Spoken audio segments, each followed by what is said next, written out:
Okay. For your information, this game supports 16 by 9 widescreen.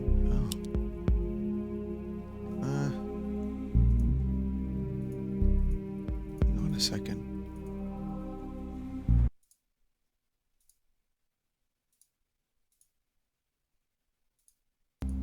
Well, how do I make this work? That's the thing. Now I need to figure out how to make this widescreen over here. Oh, happy birthday, gas mask.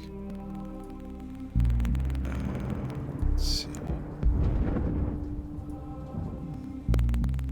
That's a little bit better.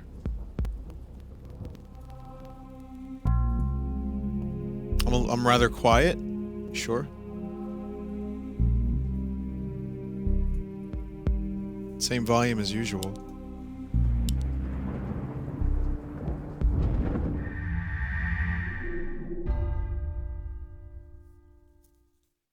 What's up, honey bits?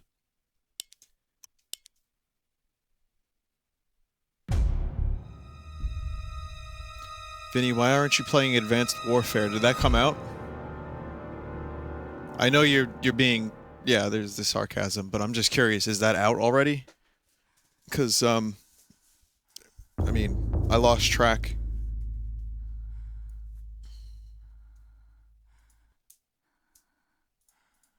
You're like 5 decibels more quiet. Am I really? You're set to 16 by 10. Oops. Display.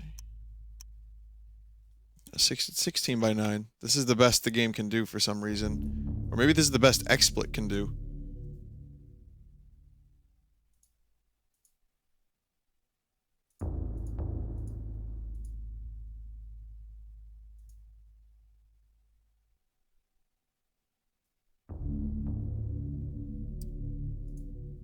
Honestly, I wouldn't even know where to begin, how to fix this.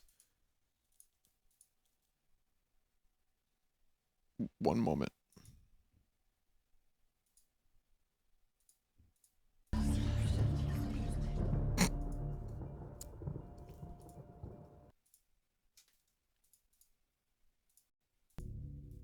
Okay. This is fine. This is fine. We get a little extra. It's a little extra wide now. Let's play some video games. You know what? Not yet.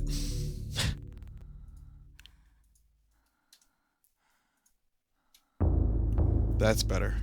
See, that looks nice now.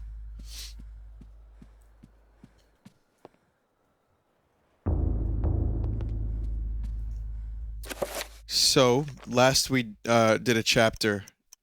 It was the Paul Luther chapter, which is one of my favorites.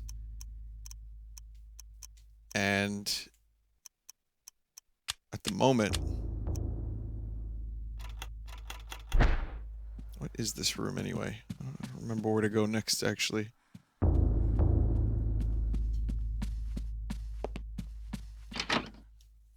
At the moment, we're back in the hotel. The Stanley Hotel. The Stanley Kubrick Hotel. This door is locked. Don't have a key for this door. That's the basement door, right?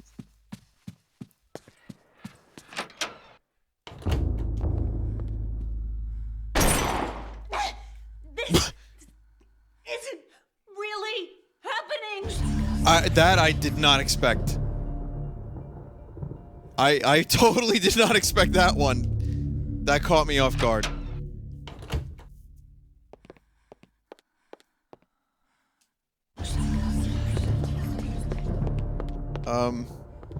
Well.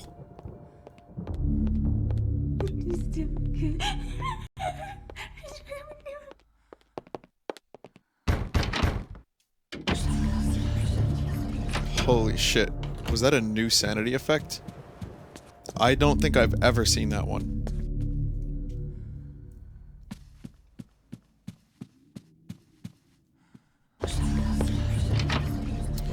Alright, I have an idea of where to go. What video game scared the living shit out of you? I didn't really play a whole lot of games. Not too many horror games that did that for me. Seriously, I just... video games don't really scare me. But this did creep me out and probably made me jump a few times, but nothing that I couldn't play the game anymore, you know. Wasn't anything specific from any game that like really, really terrified me. I streamed Amnesia and I didn't really get too freaked out about it. A little bit. It was good, but it wasn't anything that like ruined my life.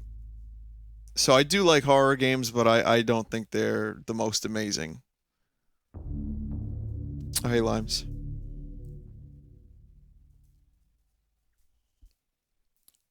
Okay. I think this is what I have to do. I'm not really entirely sure. Might have to reveal invisible.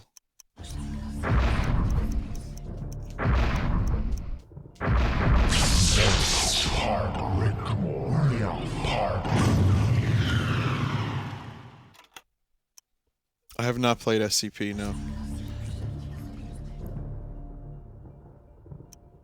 Alright, new spell list. Reveal invisible. I think I have to reveal an area over here.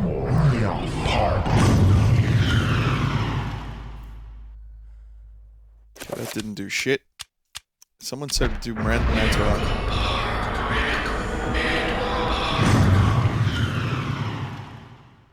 Oh look, I'm invisible.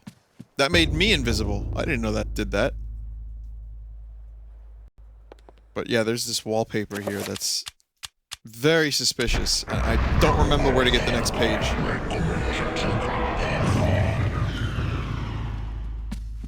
Okay, that's not helping. Someone in chat just said go to the piano downstairs. That actually saves me quite a bit of time. Thank you.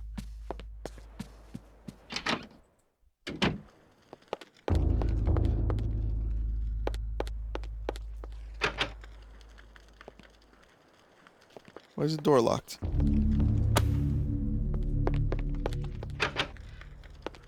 Door is locked. Fuck.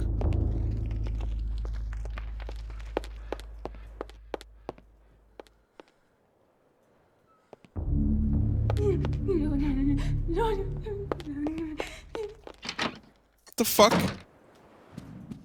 So the door just locked.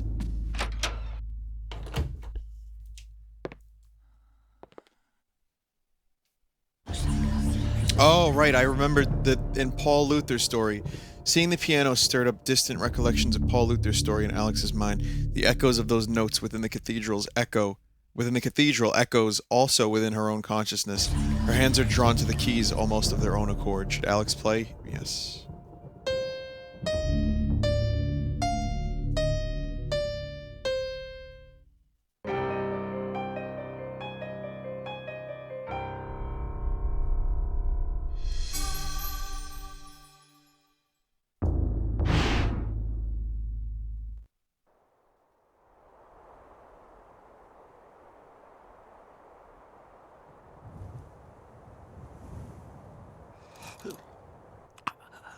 Who are you? I am your lord and conqueror. What manner of forsaken being are you?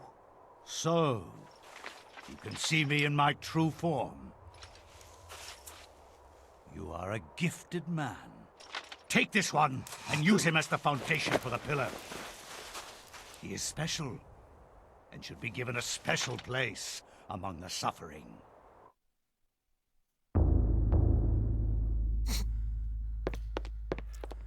Pretty grim. What kind of pillar, you might ask?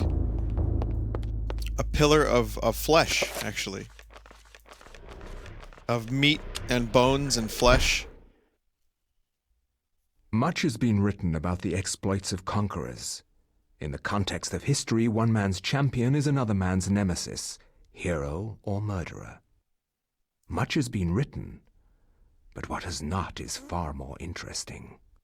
The Tome of Eternal Darkness mentions a Venetian artist and architect of the Renaissance named Roberto Bianchi. Roaming abroad to find inspiration, he was captured by a warlord expanding his empire.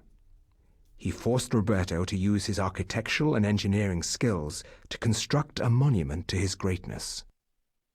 To complete his task, he must survey the site.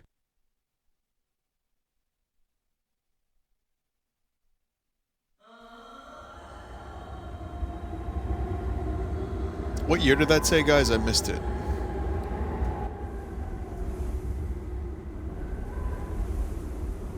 Survey the site quickly, dog, and maybe you'll live long enough to see the sacrament's construction.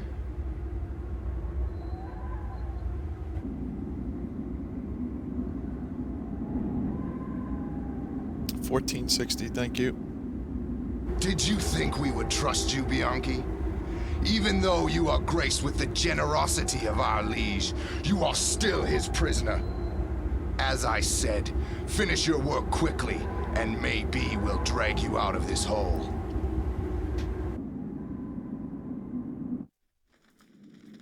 Roberto must survey the ruins of this ancient temple. The rooms he must survey can be found on the map. Only when these areas have been inspected can the construction begin. Foundation for the monument has been constructed but has suffered some damage. The rest of the complex is unknown, and Roberto must discover if the construction can continue.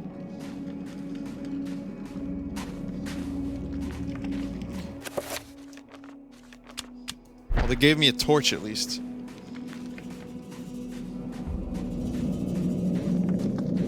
Send me into this hell. Looks pretty normal so far.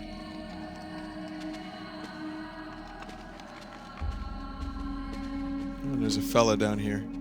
Hello, fella. Talk to me. Frantic worker looking for answers to questions that can't be answered. He hopes Roberto is there to save them, and longs to see his family and friends.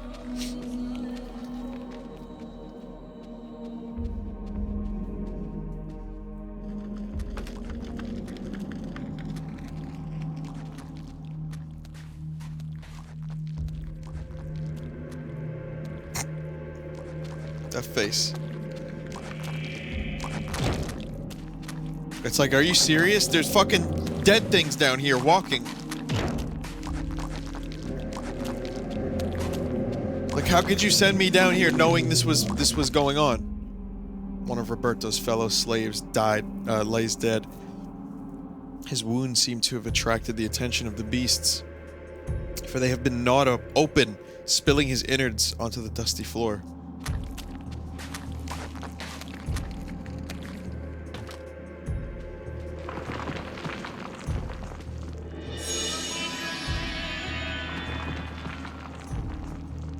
Structure around here shows signs of stress. Is far from sound. Perhaps with some reinforcement might be able to suit the requirements of the monument.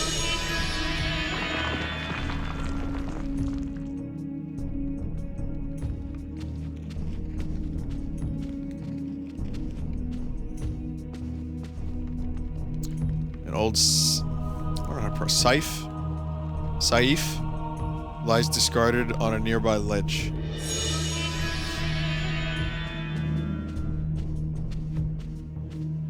So, I watched a new interview that IGN podcast did. It was on GoNintendo.com, so I checked that out. With Dennis Dyack, the lead of this game, and, you know, Twin Snakes. And he was talking, I don't even know, like, whether you like the guy or not for fucking up Two Human and for jumping ship or for a myriad of other reasons. He told the story of how this game came to be. And I have to say, it was pretty interesting.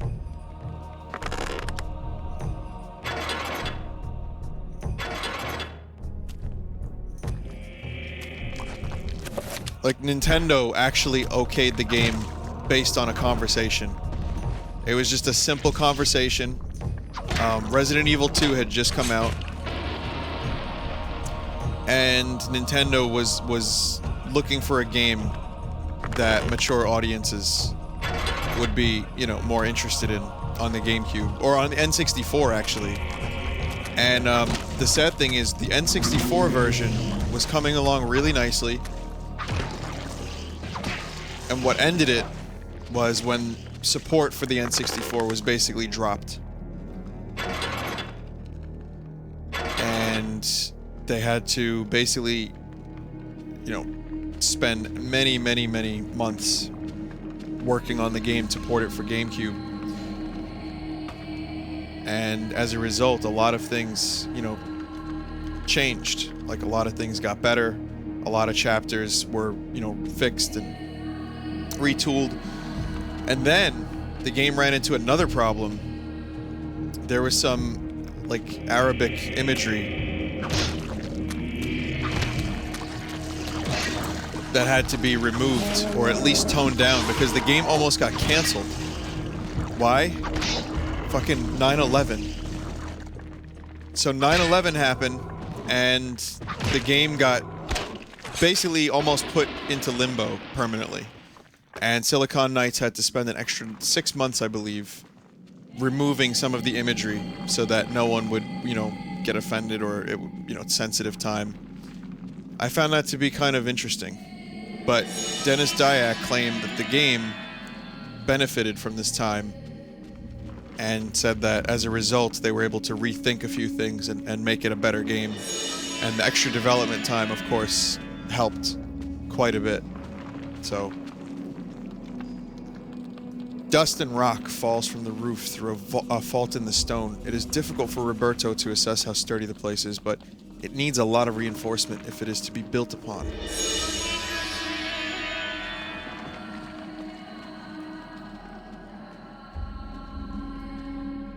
Man babbles incoherently about worms devouring his countrymen and that Roberto will be next.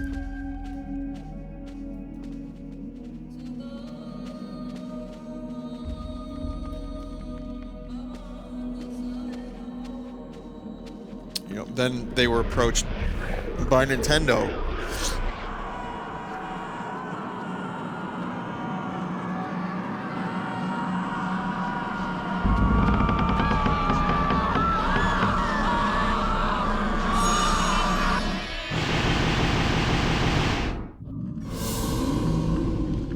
By Nintendo to do a Metal Gear game, because at the time Konami was really busy, and they basically gave all of their assets. They gave Silicon Knights access to their assets, and they re-recorded the dialogue, the music, which I thought was worse. They redid a lot of the gameplay, and they said one interesting thing that I took from the interview was one thing Konami did really well.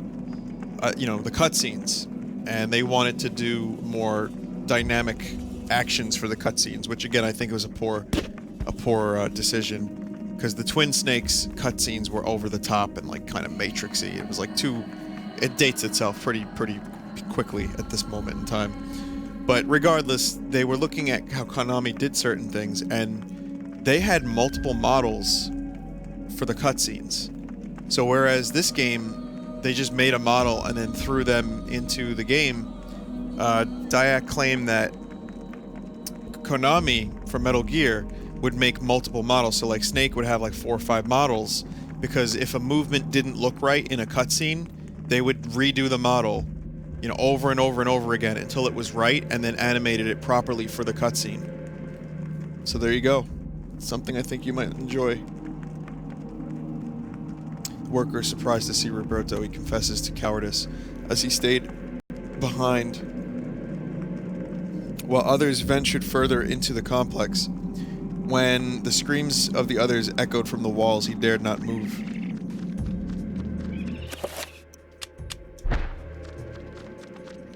Kojima wanted the wild cutscenes? Oh, I didn't know that.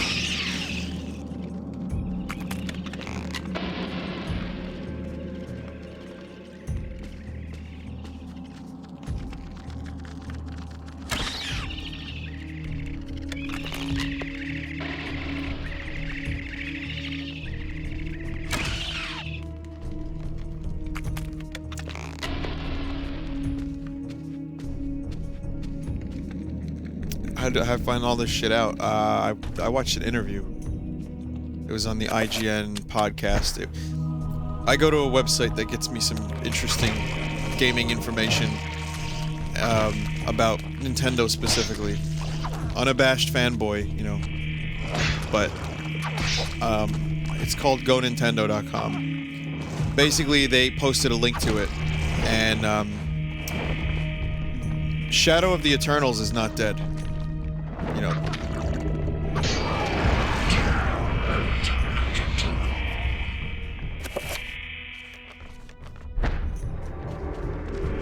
I'm not a huge fan of IGN's podcasts, but I thought it would be interesting, considering I'm playing Eternal Darkness, to watch the podcast with Dennis Dyack.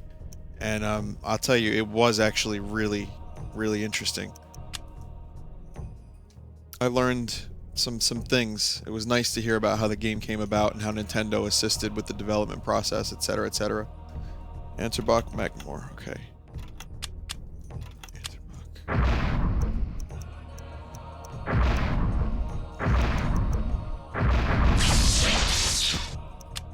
Spell list, enchant item. I'm gonna cast.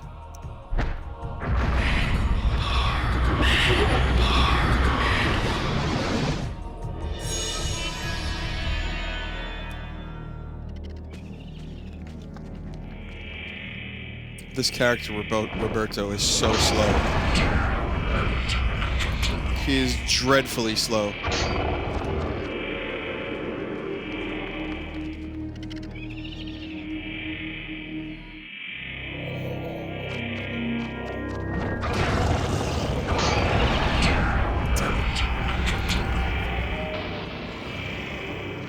He keeps summoning trappers. Like, why is this guy doing this? He's awful. On. Oh, you gotta be kidding me. You can't really, you gotta wait until he opens his cloak.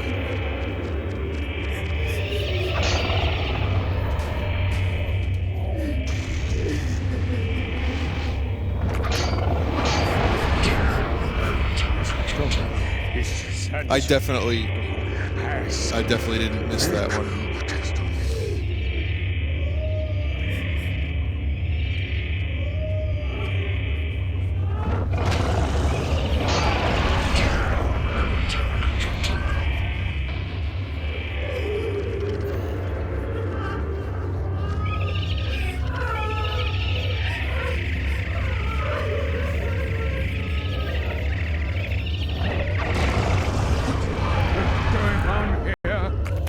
This dude is... My God.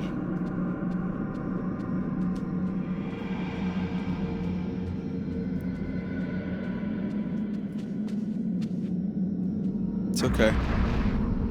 Maybe the crossbow will make this easier. I really don't know. I mean, it doesn't really... It's not a very powerful weapon to begin with.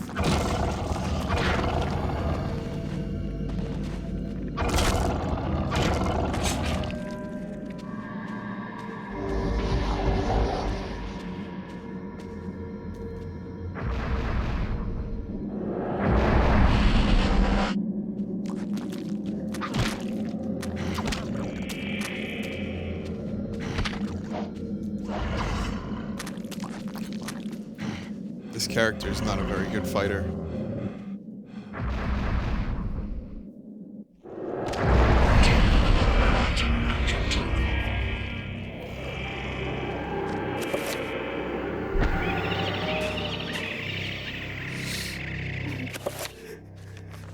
Tell you what.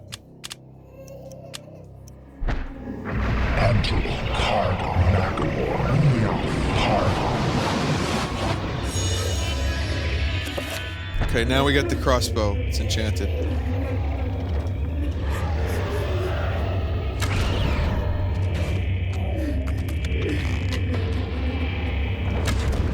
Come on!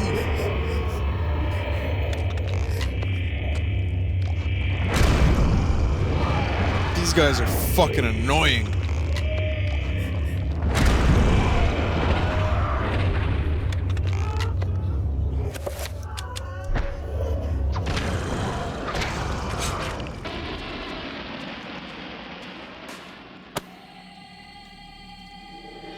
Summon zombie. This is a spell I really don't use. use. There's a need for it at like one part, but I don't really use that spell.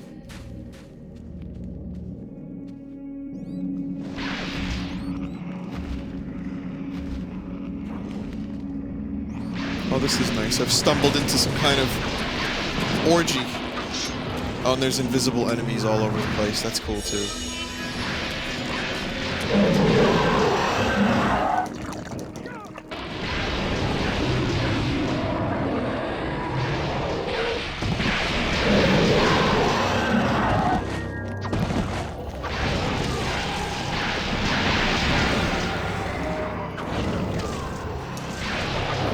Fucking die!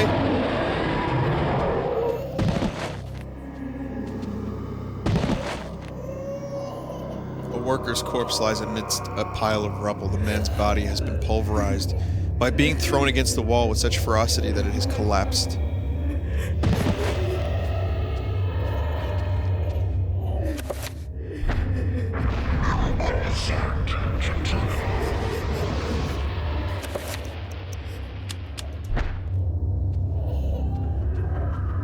That's right, I do have the invisible spell. Thank you for that. Thank you for reminding me.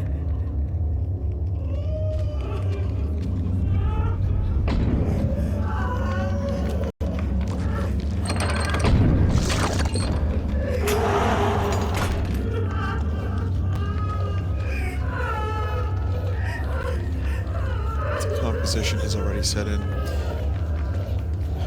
I mean, wouldn't, like, mission number 1 be to get the fuck out of here once you've seen zombies and all this shit? Roberto's carrying on, man. He's still doing his job.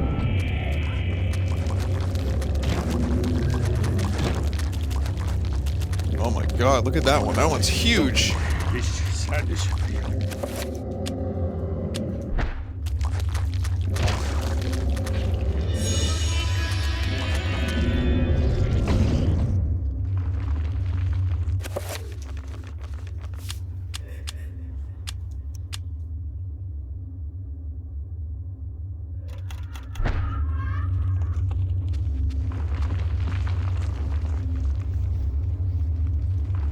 Crumbling in places, the structure of this area could be braced to provide enough of a foundation for the monument.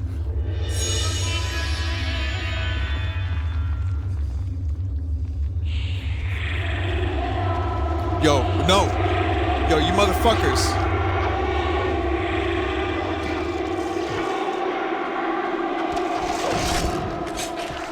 Why would you do this? I'm helping you and your master.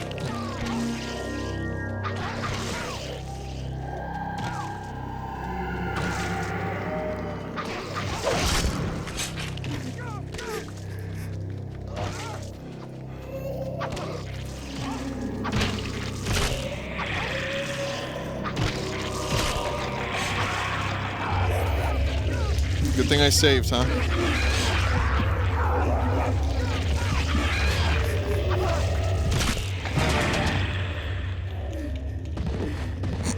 Did my character just have a heart attack?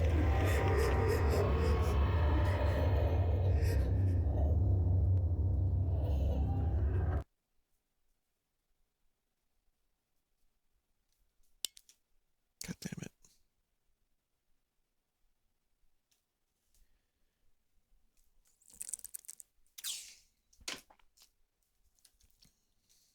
Roberto is not my favorite character. I like his chapter, but his weapons are awful.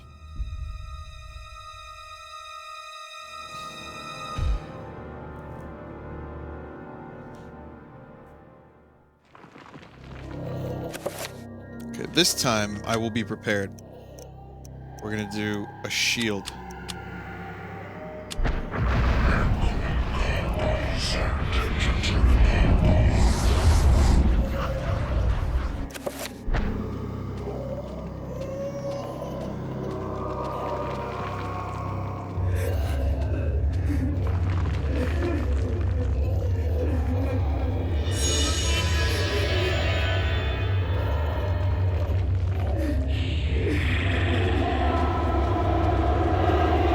Nope.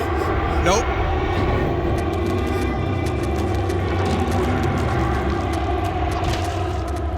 That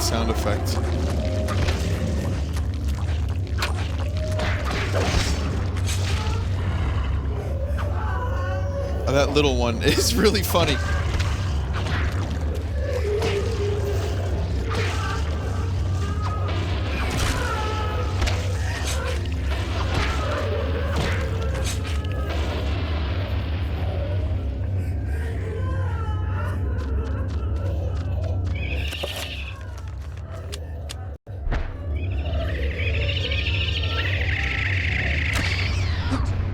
God damn it. On here.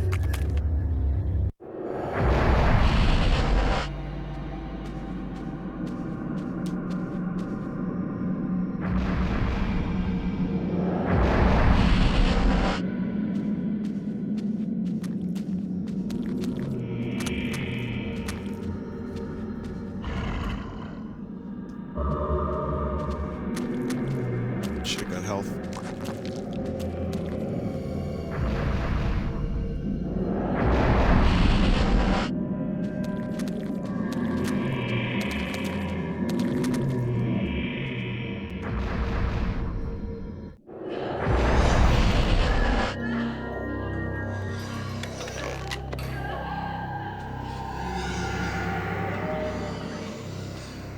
My controller vibrated for some reason. Right over here. Don't know why. Just randomly vibrated.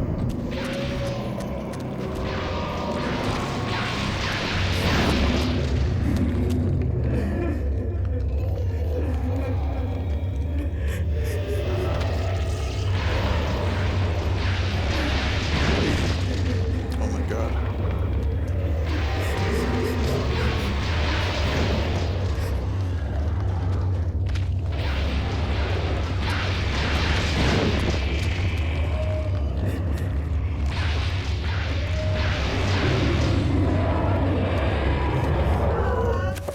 Wow, they actually took out the big guy.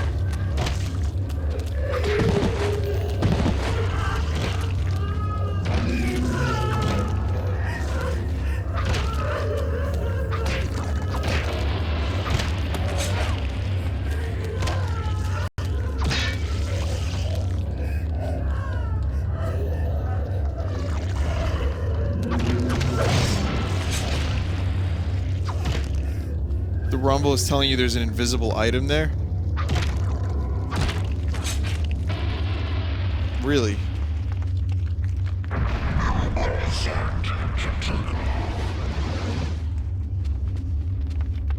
You have to use reveal invisible in that room? I'll try it. I mean, I've never known about that. Maybe I did. Maybe this is like part of it. Shrine stands confused by layout or ponders its reason. Finds none.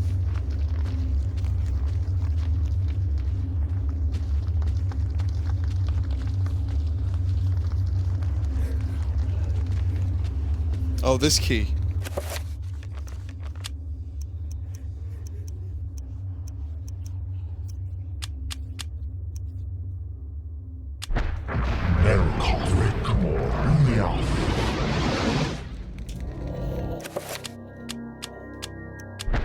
Which color, though?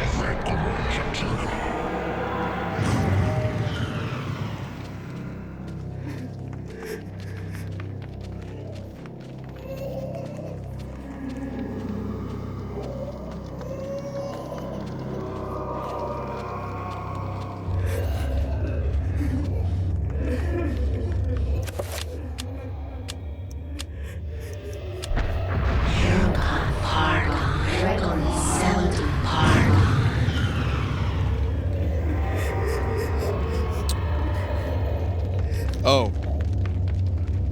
Oh, I need 5 for that.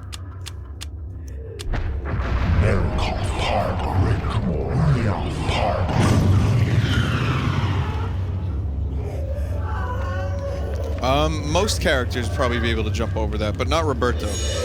Roberto is not a man that gets a lot of exercise, I don't think.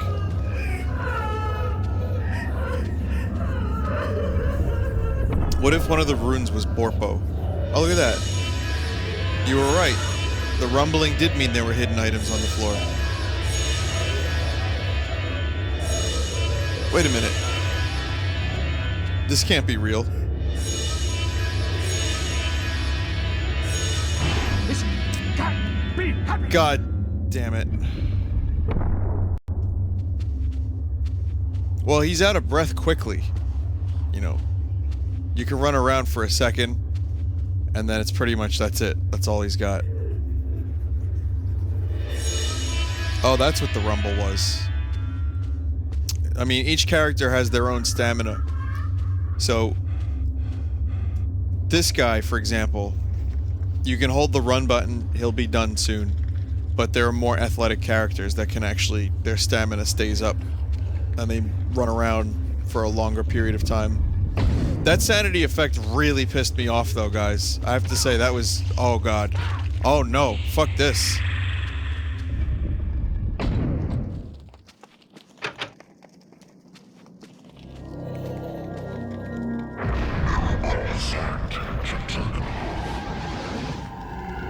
How well would you do in this situation? I'd be dead in 5 minutes. The first zombie, like his slime would have touched me, and I would have disintegrated.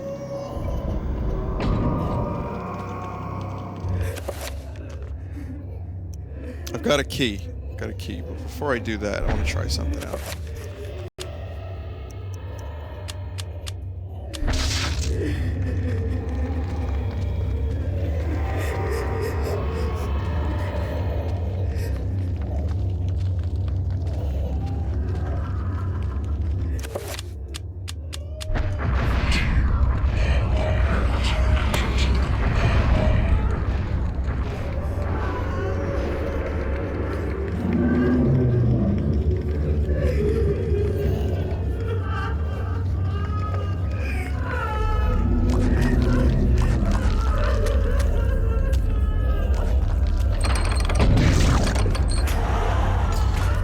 What sadistic cunt decided to link a door opening to someone getting slaughtered brutally?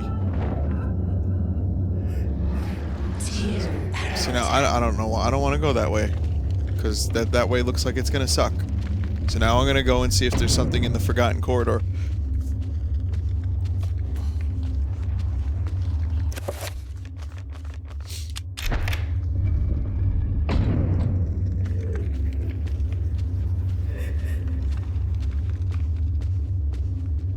Guys, which way am I supposed to go?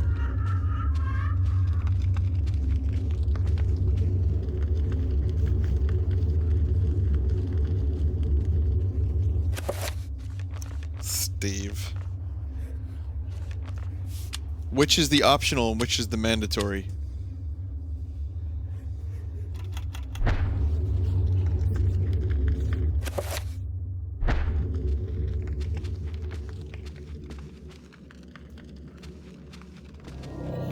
Well, what about the other place? I want to get that. I don't want to miss anything. I'll just put Mantarok on, and I'll just run past those other assholes. That sounds like a very good idea. Running past assholes.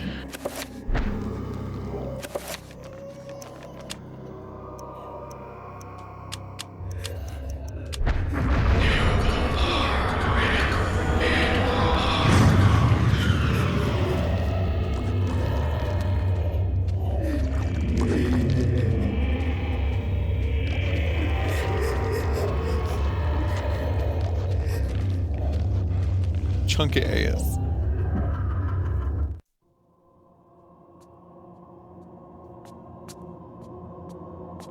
Venture no further, or be struck down where you stand. Who? What? I am the guardian of this temple, the Forbidden City. It's Kareem. None shall enter except the chosen. Speak. You are the chosen. For many years I have tested those who came here, and all have failed. You are unaffected by the power I wield, and thus must surely be the chosen. I? Once I was as you were, confused and without answers, yet they came in time. Now my duty is complete. I can finally rest. My sacrifice was not in vain.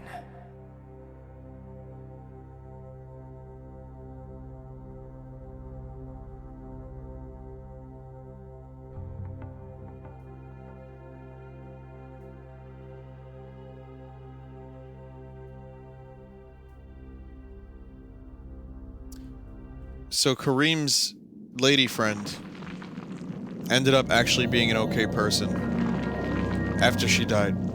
Roberto can feel the acidic touch of the artifact's magic reaching toward him. Using a shred of cloth from his robes to shield his hands, he retrieves the hovering artifact.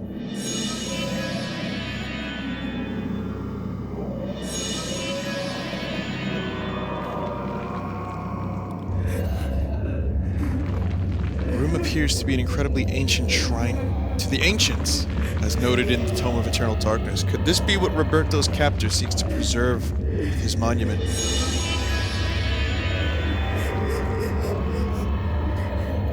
Destroy it.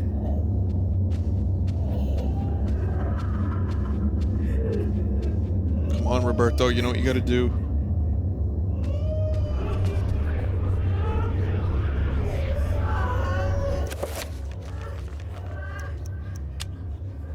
I can't use the tome.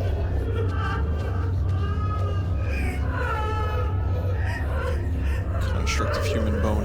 In a previous chapter, in the Kareem chapter, you'd put the Tome of Eternal Darkness here and something would happen.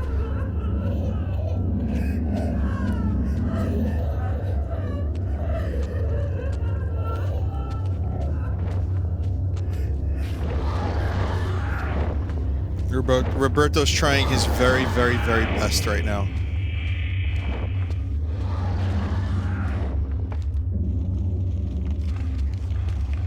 I love the fact that a lot of these characters in this game are not heroes.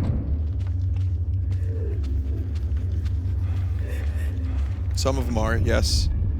Some of them are very heroic, some of them are very athletic, some of them know how to use weapons. And then others are just like people that were thrust into really shitty situations.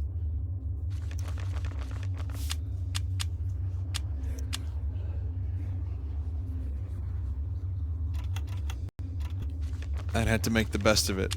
And when you use the characters that are like out of shape, quote unquote, like this character who can't really run for a very long time, and Max, then you start to feel like, okay, well, I was just a really fast character, and now I'm a character that is not fast and runs out of breath very quickly. There's something about that that just kind of adds a whole extra dimension to this game that makes me love it even more.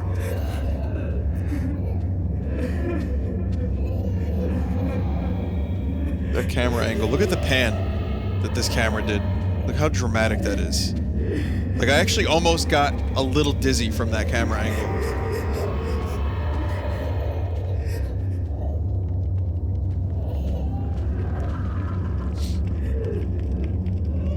Carving depicts a man's skeletal remains in the cruel embrace of a multitude of worm-like creatures. Are these the things that killed the men in this room?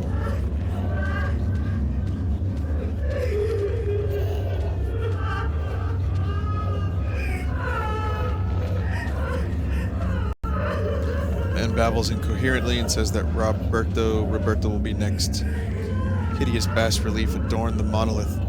Humans thrown into a nest of huge worms. The people have been sacrificed, ingested by the worms to fuel some unknown, unfathomable process.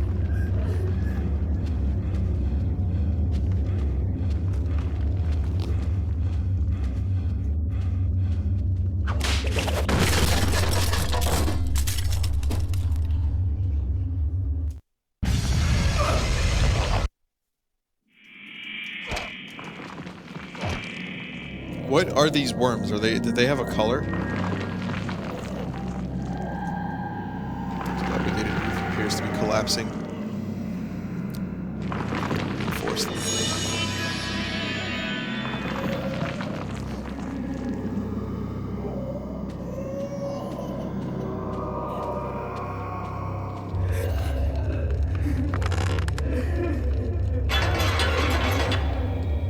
The main villain in if the main villain is Roger Waters, expect pterodactyl noises. Anyone here who's a Pink Floyd fan, just, do you know about the pterodactyl noises? If so, name at least 2 Pink Floyd songs that Roger Waters becomes a pterodactyl on. Can you do this?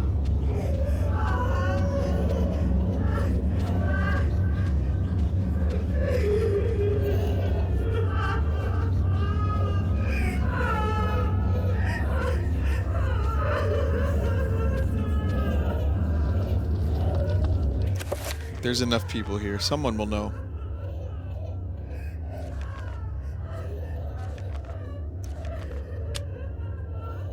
Floyd the Space Cowboy. Well, there's a guy named Floyd the Space Cowboy. You guys are out.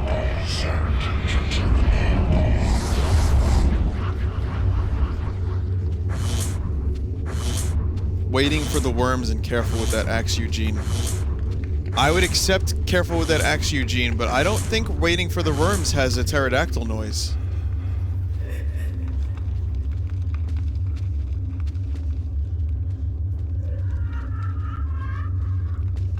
Transition between Happiest Days and Brick in the Wall Part 2, that is acceptable. And Run Like Hell. There you go. There's another one. This is a pterodactyl noise. Pretty much that. Speaking of pterodactyl noises, I really, really want the new Jurassic Park movie to be good.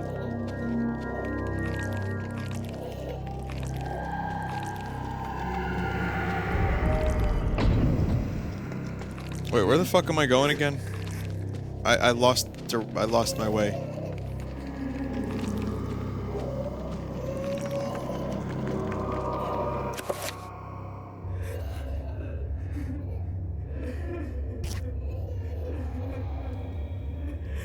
I don't have high hopes for it. Hey, High Hopes, there's a Pink Floyd song.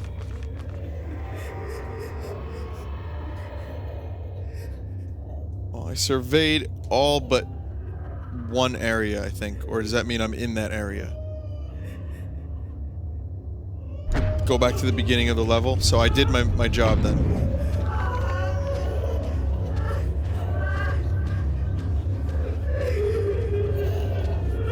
Waiting.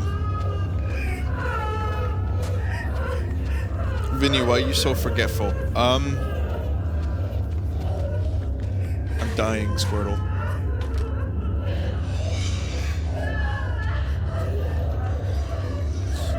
It said your survey was complete. I was busy talking about pterodactyl noises and I was reading the chat. Sorry about that.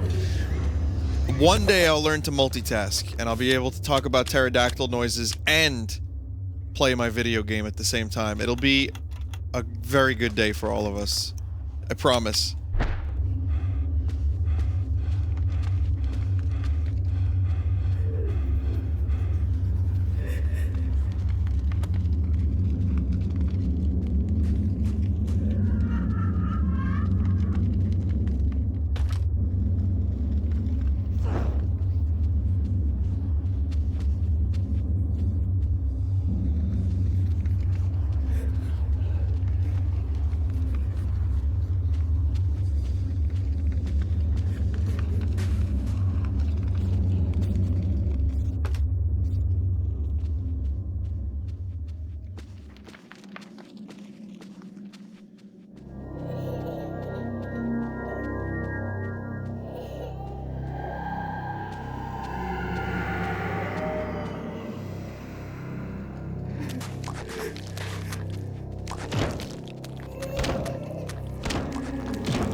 I think the battle system in this game is pretty okay. That's how I feel about the battle system. But I do like that you can choose body parts. My favorite part of the battle system in this game is the meat noises that it makes when you hit an enemy. It is quite juicy.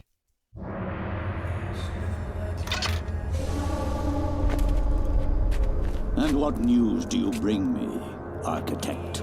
The foundations are infested. Demons and devils. Many lives will be lost if you try to build there. You have done well to complete your goal, Bianchi. The construction will continue as planned. But the demons! You'd be insane to build there. Silence, dog! What dwells beneath the Forbidden City is the very reason it was built. For you to understand, you must witness it firsthand. Let me educate you. Guards! Put this one with the others of the sacrifice. But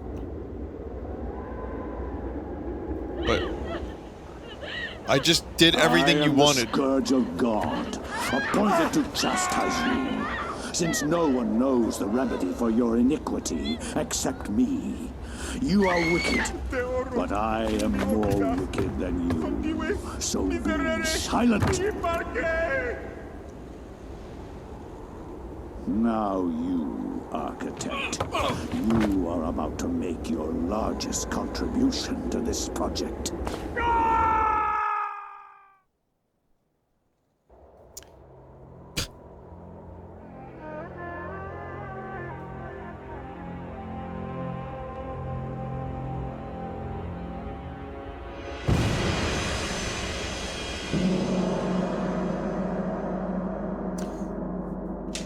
You know, I love the sunny optimism at the end of every chapter.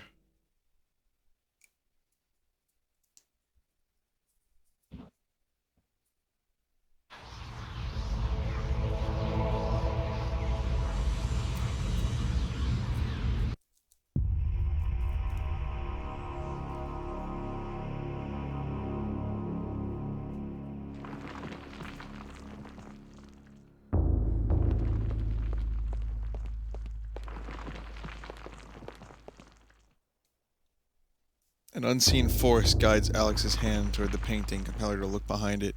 She reaches out and pulls back the painting and discovers a chapter page hidden behind it. A sense of familiarity overcomes her as the chapter page comes to her fingers. So does the realization that Roberto's spirit is aiding her. Oh, this next one is a really good one, but it's long.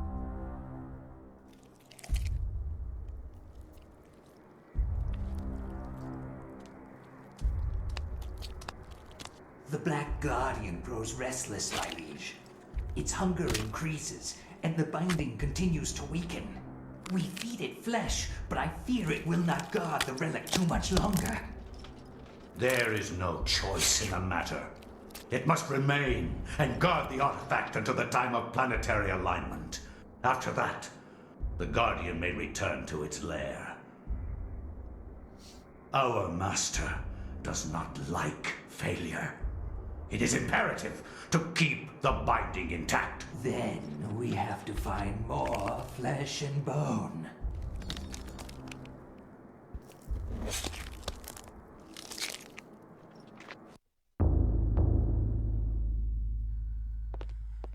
You know, I love this game so fucking much. That scene is just, to me, that's what this game is all about. A skeleton man in Roman centurion outfit talking about ancient gods being fed while nonchalantly cutting a human corpse with a fillet knife. Just not even thinking twice about it.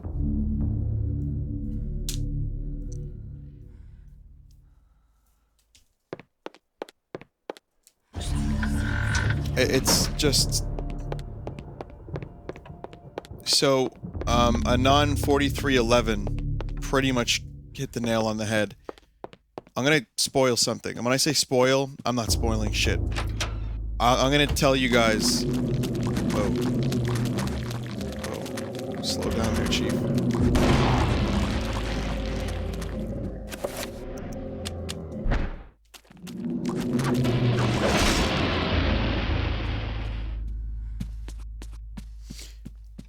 So, you see how they say that they must feed the Guardian more flesh?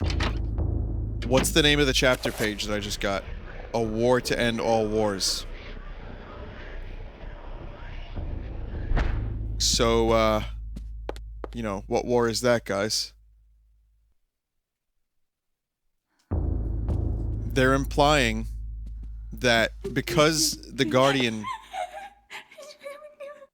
was hungry, that a war was started.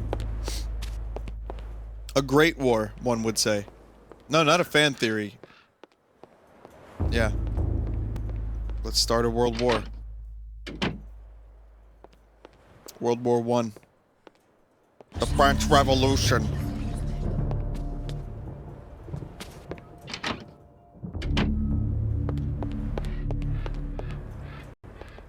How about this? You know what? Let me get you guys.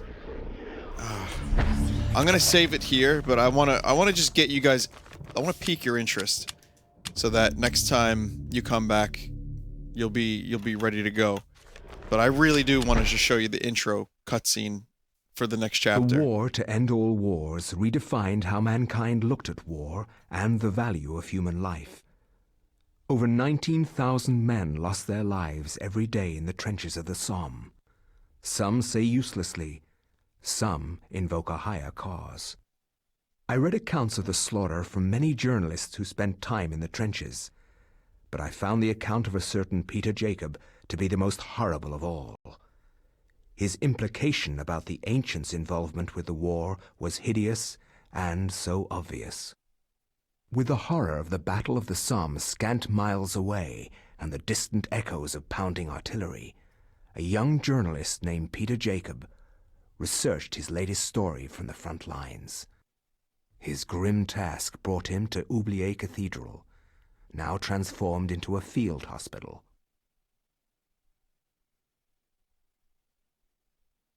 I find no solace in the purpose behind all the senseless violence that surrounds me.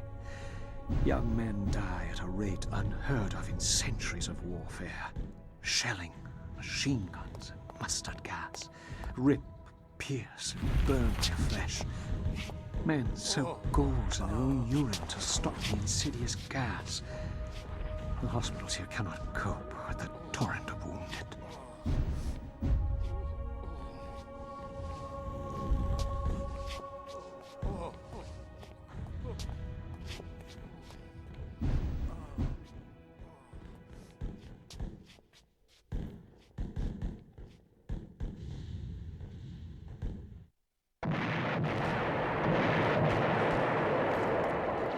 This is, I think, one of the most fucked up chapters in the entire game. This is the same cathedral from the Anthony chapter from the Paul Luther chapel. And, it's a long one. So, you know, I'm not gonna do this tonight. Because it's already 2 a.m. and I wanted to play some Fantasy Life for you guys.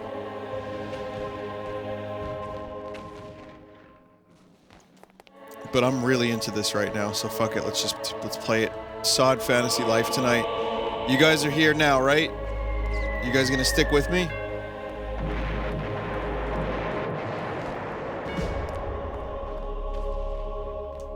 Covered with blood-stained sheets, these poor souls have passed from this world. For them, the suffering is over. But for those around them, the ordeal continues.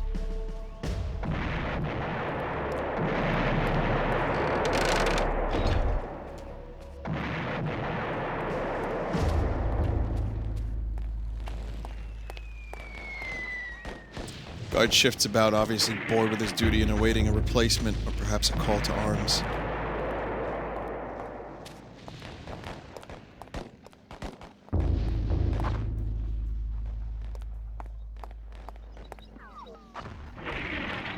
Stacked deeply on the landing, crates of medical supplies await use. Syrettes of morphine, bandages, tourniquets, antiseptics, the list goes on and on and on.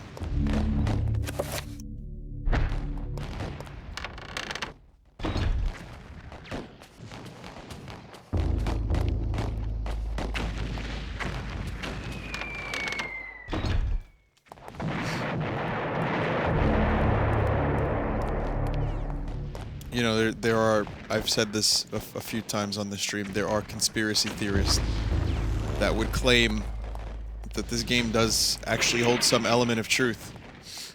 And we've talked about secret societies allowing wars to happen, you know, manufacturing wars,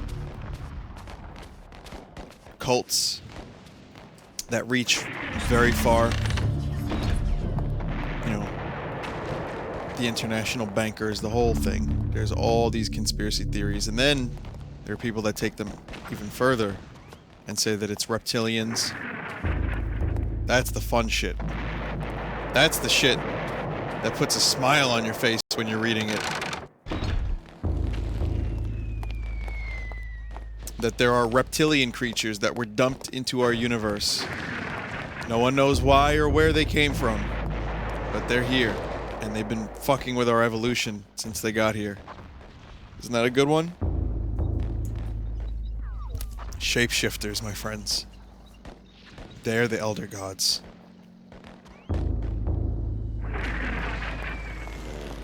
My lizard begin to grow. My lizard begin to organize great wars. The soldier is rather distressed. Perhaps he has lost a lot of friends to the trenches of the Somme. He confides that the only stories are sad ones, and that the only true heroes are in the mortuary.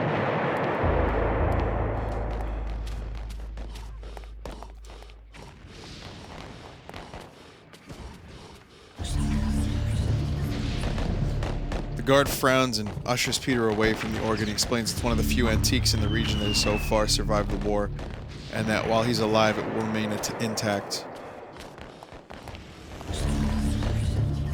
The guard is quietly but strongly points that the area is off limits to civilians. Goddamn heavy breathing sound effect. The same goddamn one each time.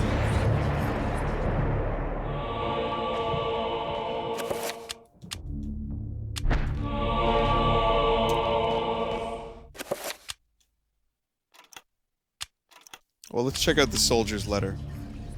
First letter from Private Reginald Jackson to his love, Margaret. I was admitted to this hospital on Tuesday.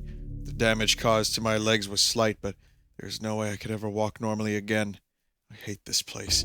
Every day I am reminded that I will never be able to do the things I love. The hospital is a very strange place. Converted from an old cathedral, there is an odd atmosphere around it. Silent but for the words of the wounded calling out in the night, there is no doubt it is haunted. What I find most odd in this place is that you never see anyone leave during the day. It's not right. No goodbyes or farewells, just an empty bed when you wake.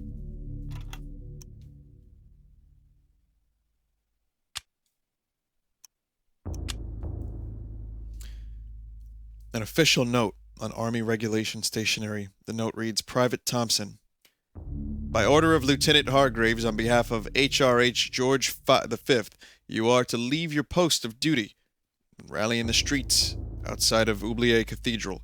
Further orders will be presented at the rallying point. God save the King.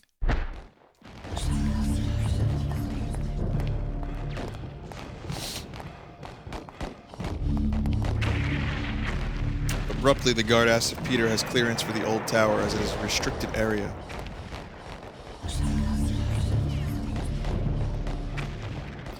Someone in chat just said, I wonder if there are fields that are haunted from battles being fought. Which one am I thinking about? Lexington? There are some tours that you can go on. Like ghost hunty tours. That actually, you know, you can go to these places that battles were fought. And you can, you know, see for yourself if you can find spirits. Some people do claim to see them. Excuse me. An odd collection of colored lines decorate the wall. Below the design, steps appear to lead up into the wall going nowhere. Well, we know that's not exactly that. Gettysburg. Yeah, there's Gettysburg is another popular one. You type in Gettysburg ghost pictures if you're really curious.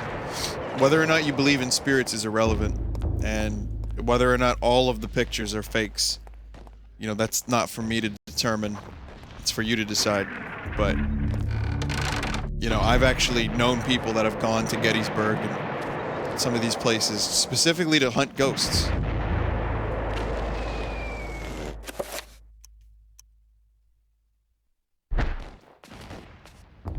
Lexington isn't haunted. But then it was probably the Gettysburg one. The guard unfolds the orders and begins to read them before exclaiming, Bloody hell, lad! We must be on the offensive! Following the orders, he takes leave of the post.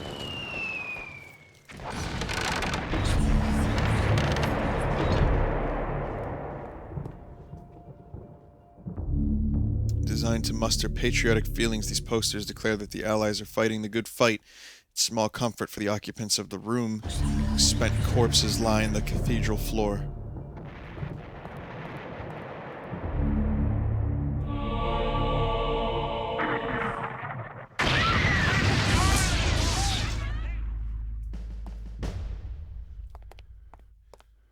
Uh-oh. Stacked like logs, Peter stands before the price of human war, the bloodied corpses of young men who have made their ultimate sacrifice to defend their own countries and those of others. I mean, I love that this chapter takes the piss out of war a bit. Because seriously, it's so fucked up. And we're just used to it because we hear about it, but it's such a fucked up thing. It's like you read about it in history and you know what happens, and some countries are like perpetually at war. But it is... no one can deny how fucked up it is.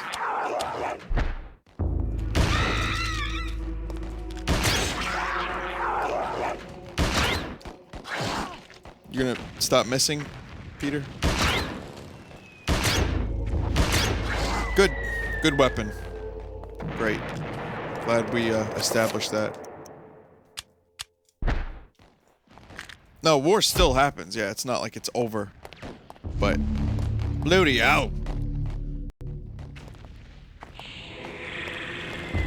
Okay, the nurse is crazy. We got a crazy nurse. Nope.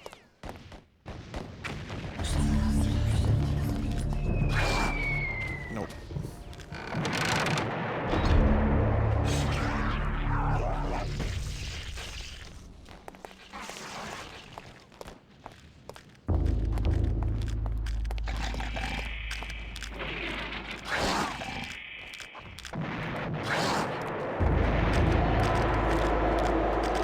Can you fuckers stop following me?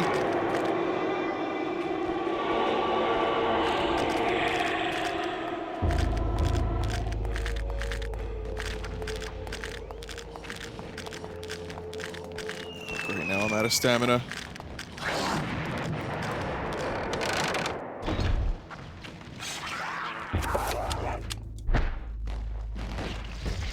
Jesus Christ.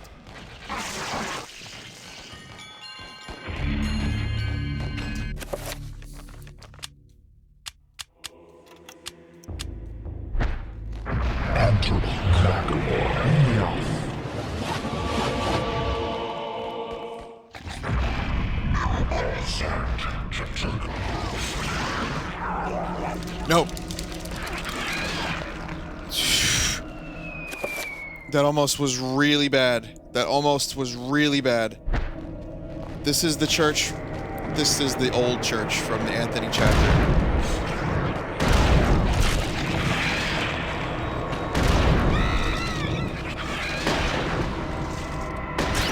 Can you fucking stop missing? Holy shit.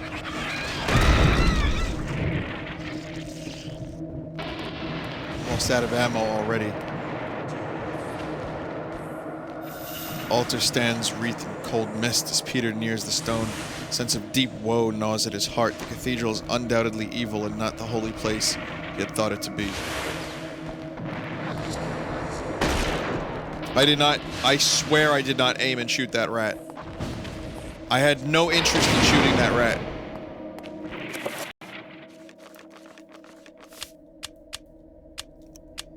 That was one of the sanity effects.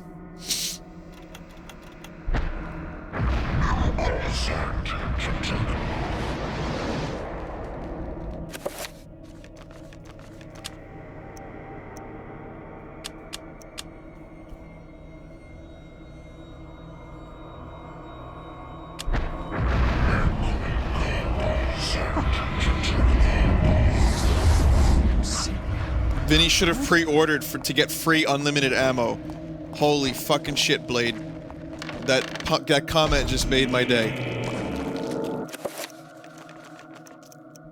really would love a melee weapon right about now. Okay.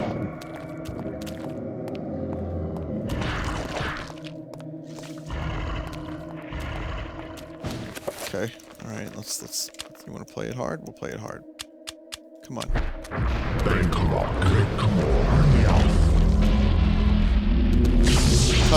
Come to me, my friends.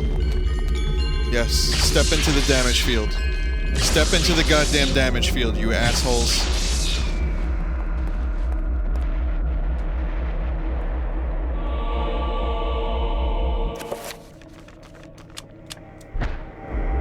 You maniacs! Damn you all to hell!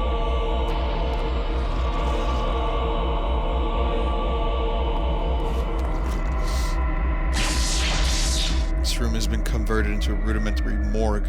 Bloodstained sheets cover the unfortunate souls who have passed beyond.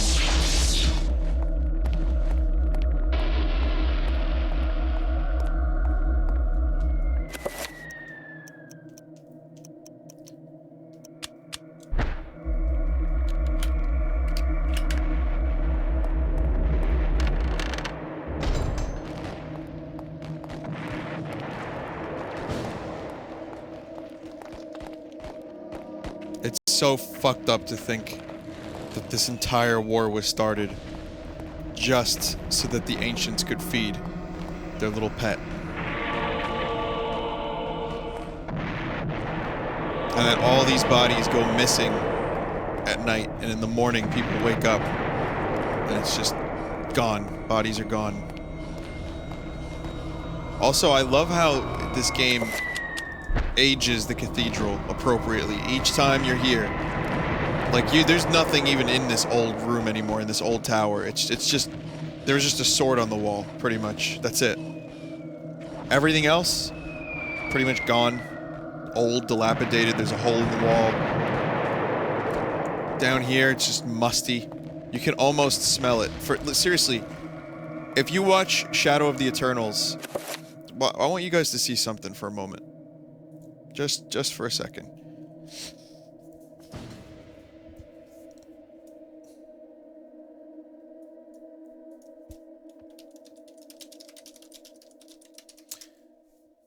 I was gonna say, this looks really good.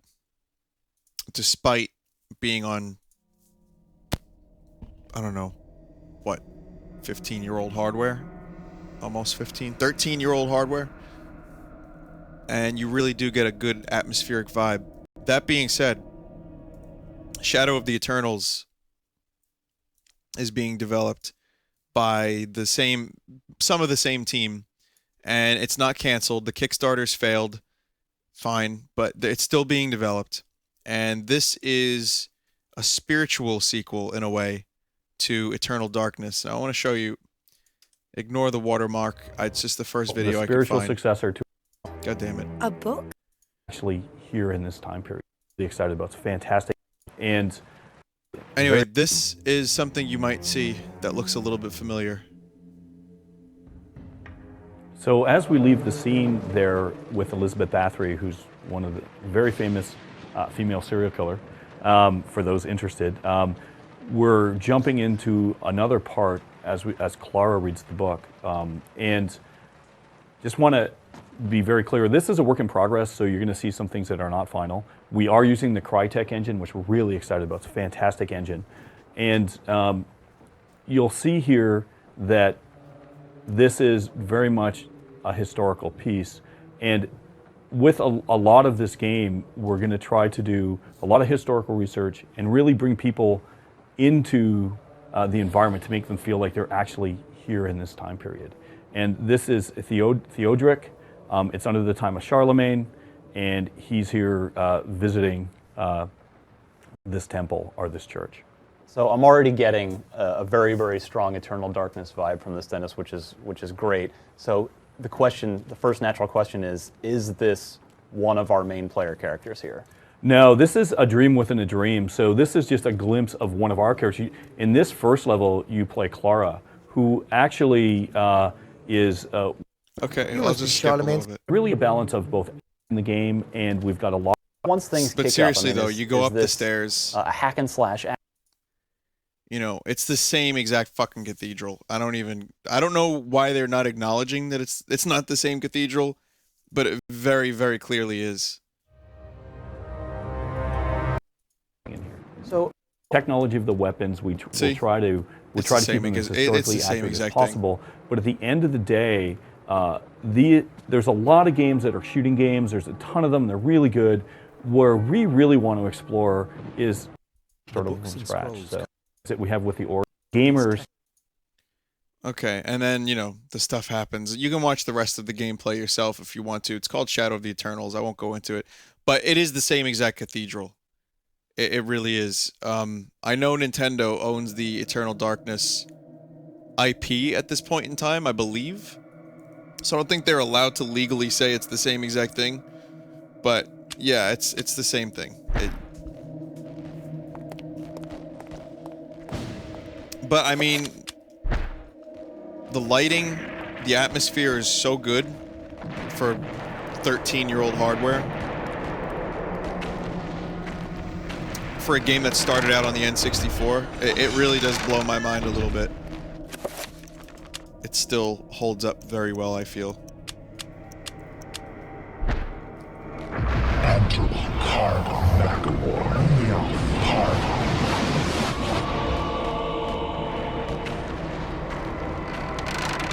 Nintendo has to use the Eternal Darkness trademark in 3 years or lose it. Oh, that's interesting.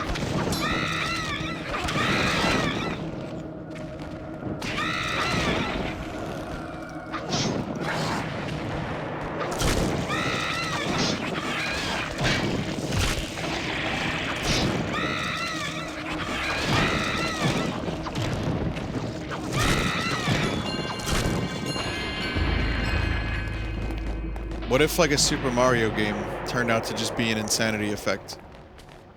And it just, like, you see Ulioth in the background laughing. And that's them preserving the trademark.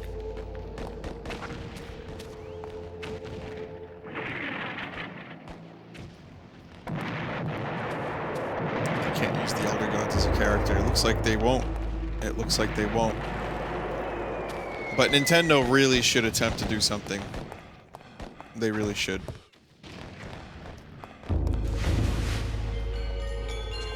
I don't think they will, but, you know, it'll be nice. Like Mary Celeste, the desk hasn't been touched in some time, as though its user suddenly turned away, never returned. A half-written letter bespeaks silent, unfinished activity.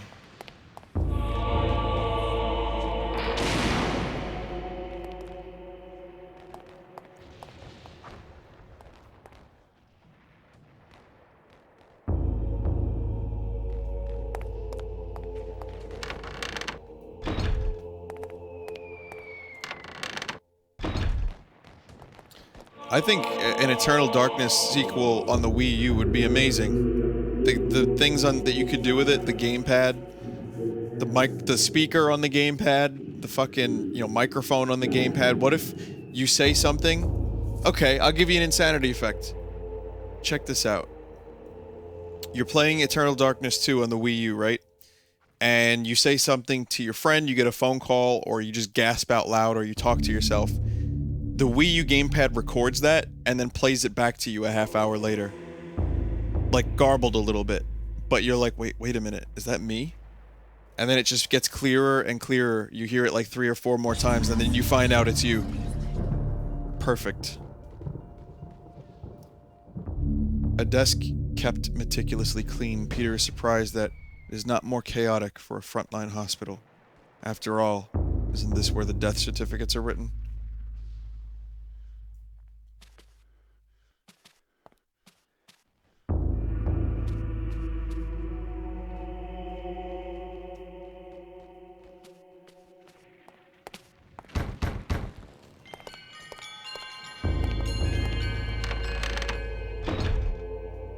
There's so much potential. I mean, it's really... the sanity effect thing is still kind of untapped. It's only been done a few times, few games. And really... I still think this one did it best. Oh, well, Vinebooru, send me a magic.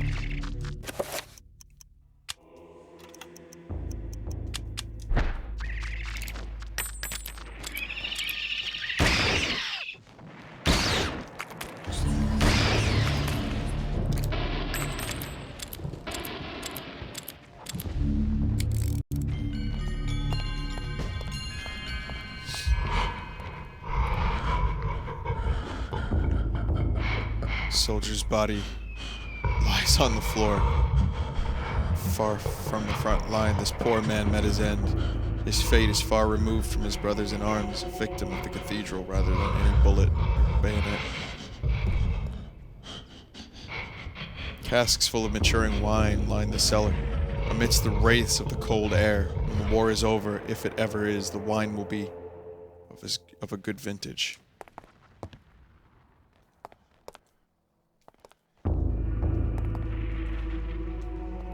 Oh, they fixed the cask thing from the Paul Luther chapter.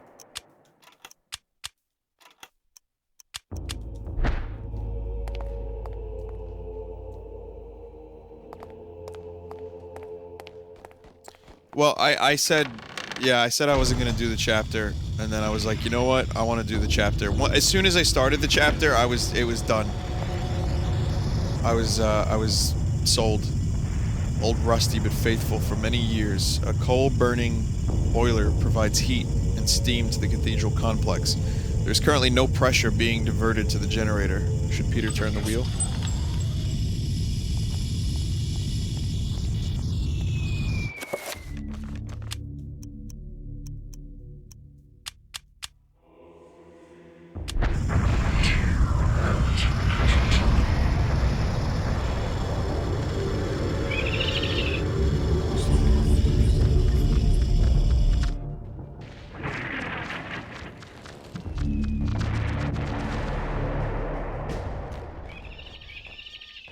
Body of a soldier, a patient from the hospital, lies slumped against the door, trying to hide from the horror. He had barricaded himself inside the room before succumbing to his wounds. Let's just go ahead and get that body out of here. The body was blocking the door. So now you open the door and get the 7-point circle of power.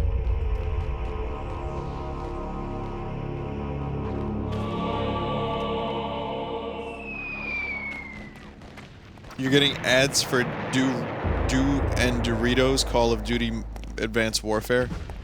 I want you to know I am not queuing those ads.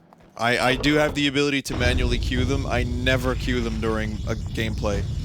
If I go take a piss or at the end of a stream, that's it. So I don't know why you're getting ads. And it's probably even worse that it's fucking Call of Duty, Mountain Dew, and Doritos.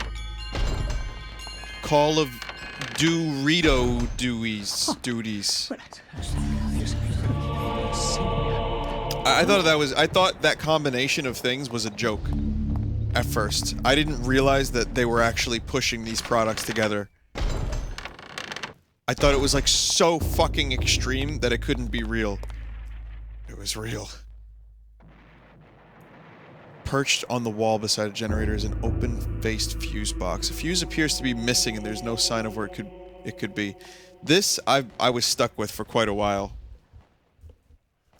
But you have to think to yourself, a fuse is missing.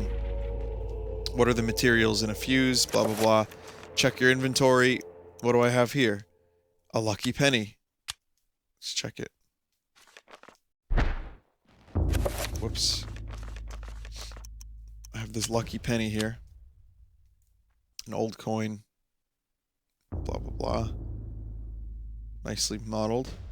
It's a very nice looking penny. Let's use it. In a rush of inventiveness, Peter jams the lucky penny in place of the fuse. Amazingly, it works, and the fuse has been replaced.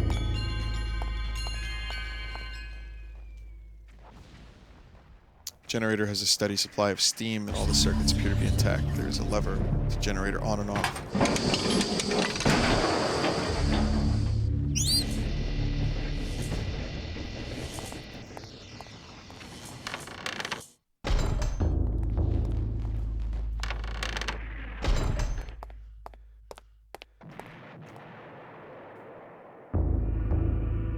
Workings of this pipe organ have remained mostly the same since installation. Originally, the bellows were driven manually. Now they're steam-powered. The organ controlled electrically. This might be one of the oldest restored pipe organs in the world.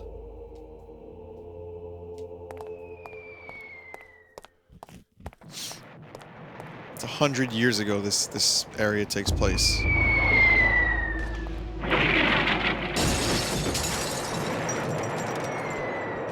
That actually scared the fuck out of me at first when I played this the first time. For some reason, I just couldn't fathom that that would happen, and then it happened. A very old piece of paper sits on the pipe organ, carelessly misplaced and forgotten.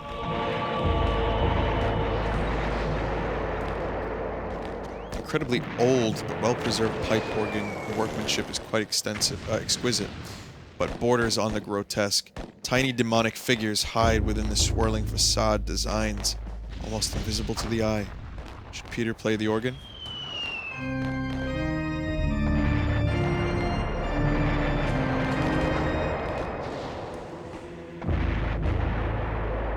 God damn it.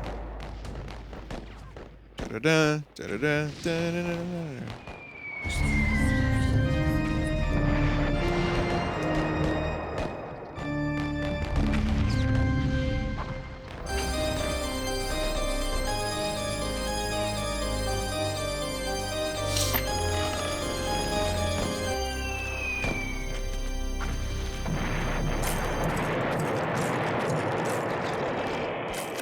Hey, fella. Hey, listen, did you know that separating the body from the head is the greatest way to lose weight?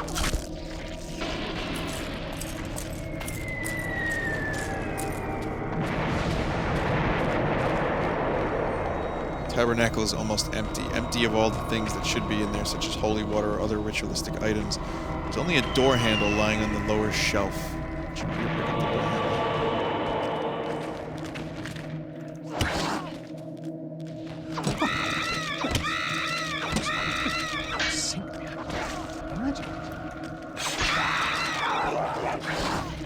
Go fuck yourself. I slashed this guy so many times.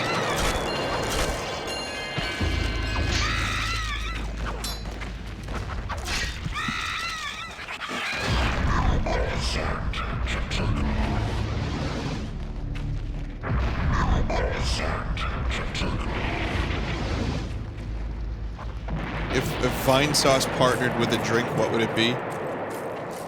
Well, Chimera Core just said bleach, and I think you're not going to get a better answer than that, but I think Surge, it's green. That's the only parallel I could make. Just don't, whatever you do, do not say Mountain Dew. Mountain Dew's not even that good. I don't know, really don't get the fuss. Reveal invisible, I'm going to need to do. This is Narkarath and Redgamore.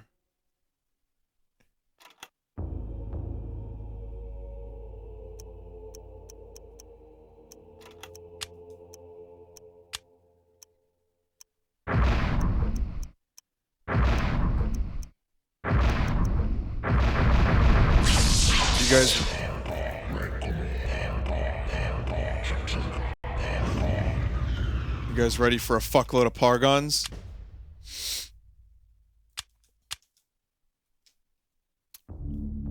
Narkarath and Santak.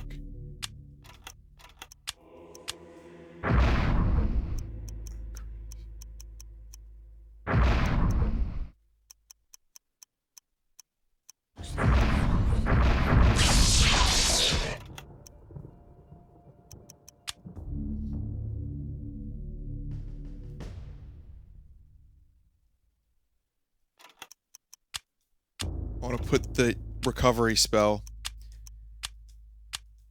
on there so I can heal quicker.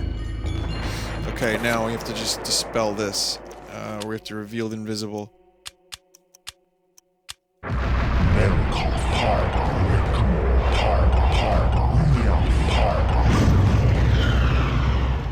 So many goddamn Pargons. It's missing a door handle. Well, it just so happens I got one of those.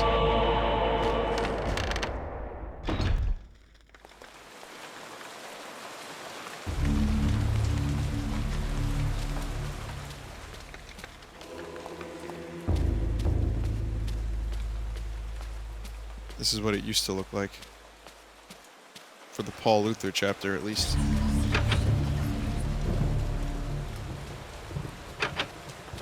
In the Paul Luther chapter, you actually get a flash forward. There's an effect that shows you what the cathedral looks like during World War I, and Paul Luther has no idea what's going on.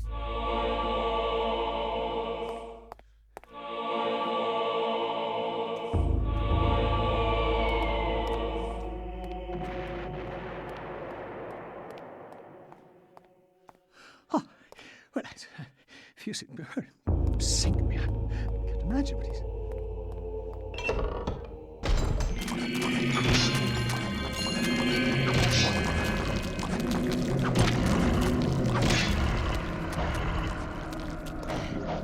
Gotta bust some heads real quick. I'm gonna try to do something a little risky.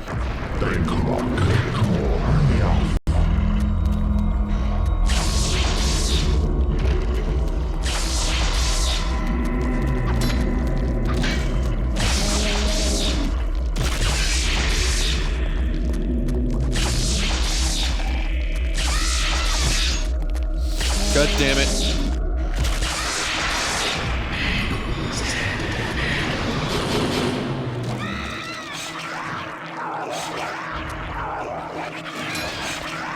Fuck off me. Fuck off me.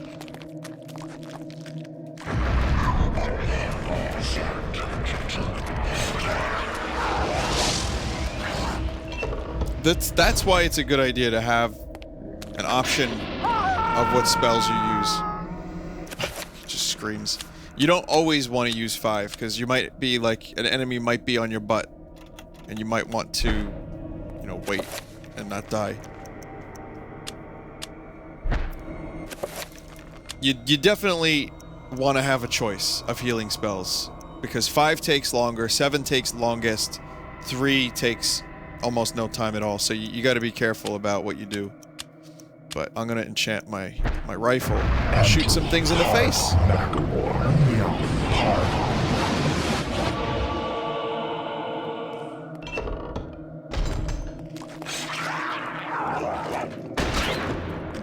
Did you duck? Did that motherfucker just duck?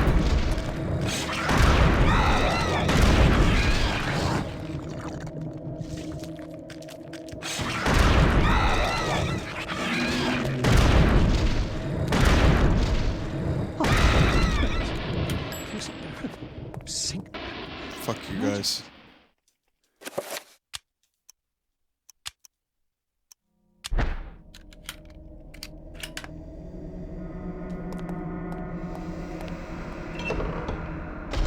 Okay. Deeper into the cathedral.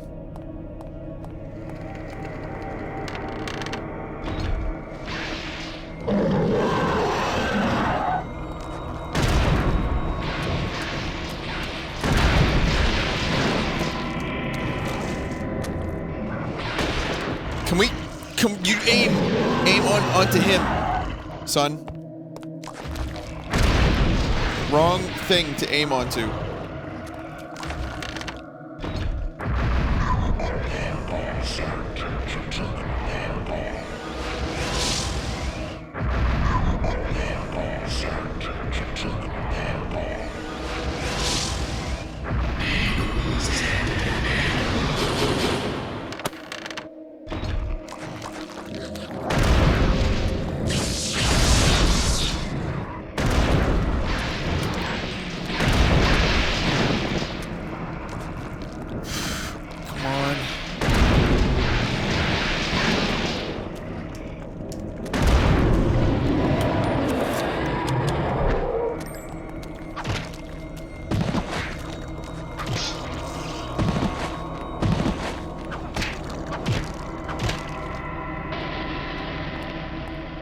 Go invisible. I want to I do want to kill things. You know, I do want things to die.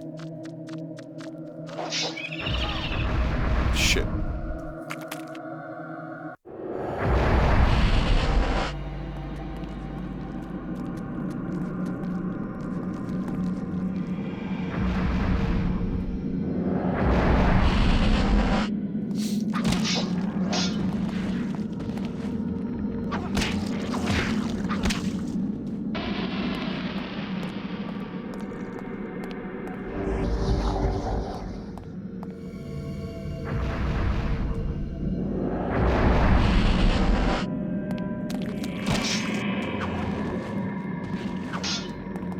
Does this body look familiar to you guys?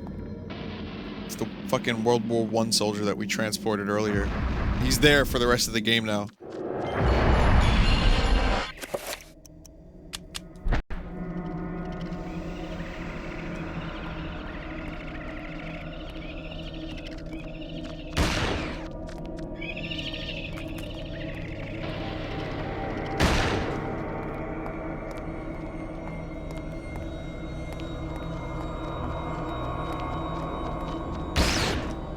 The flesh table where Pius was carving that poor guy.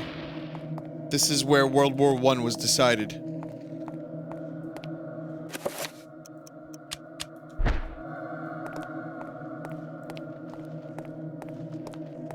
Green Apple Jones Soda is the Vinesauce drink.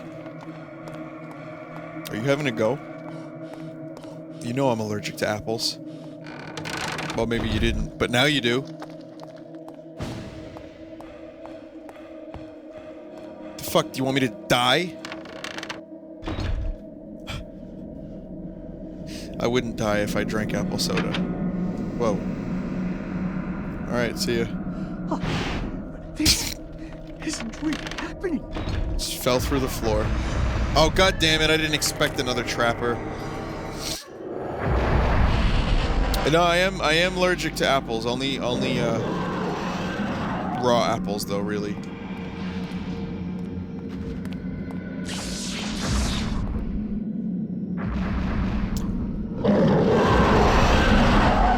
I just telefragged that guy.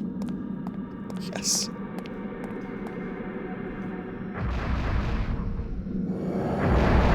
What about hard cider? Hard cider's fine. Yeah, that's all right by me. Some things are fine. Apple pie's okay. Apple juice is fine, but you give me an apple, my throat gets really, really itchy, and it just sucks. But I think it's some people have said, you know, Vinny, it's because of the skin, and then I peeled the skin, and it was still shitty. Like, Vinny, it's because of the pesticides on the skin, but it still happens.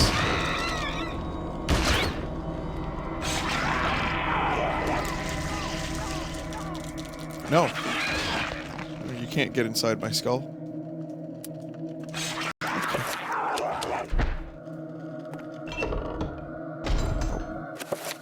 Just gonna save real quick because I'm worried that guy's gonna fucking infest my soul.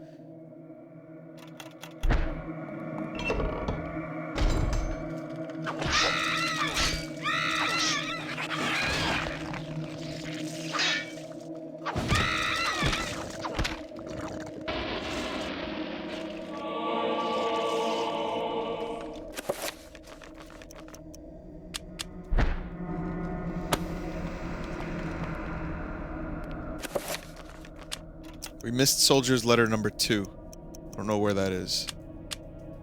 Number 3 is from Reginald Jackson to his love Margaret. It's been 2 weeks since Haskell went missing and I'm afraid to go to sleep. More than once I saw shadows of people moving past my bed, peeking through the blinds to see a wounded soldier being taken from his bed, drugged and delirious in the dead of the night, never to be seen again, as Haskell was, perhaps as I will be. What happened to them? I don't know.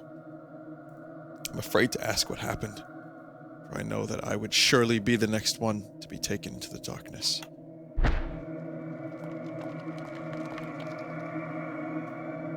The table is stacked full of occult items far beyond anything Peter had expected, and covers bizarre drawings of unnatural creatures, animated corpses, and other ethereal nightmares.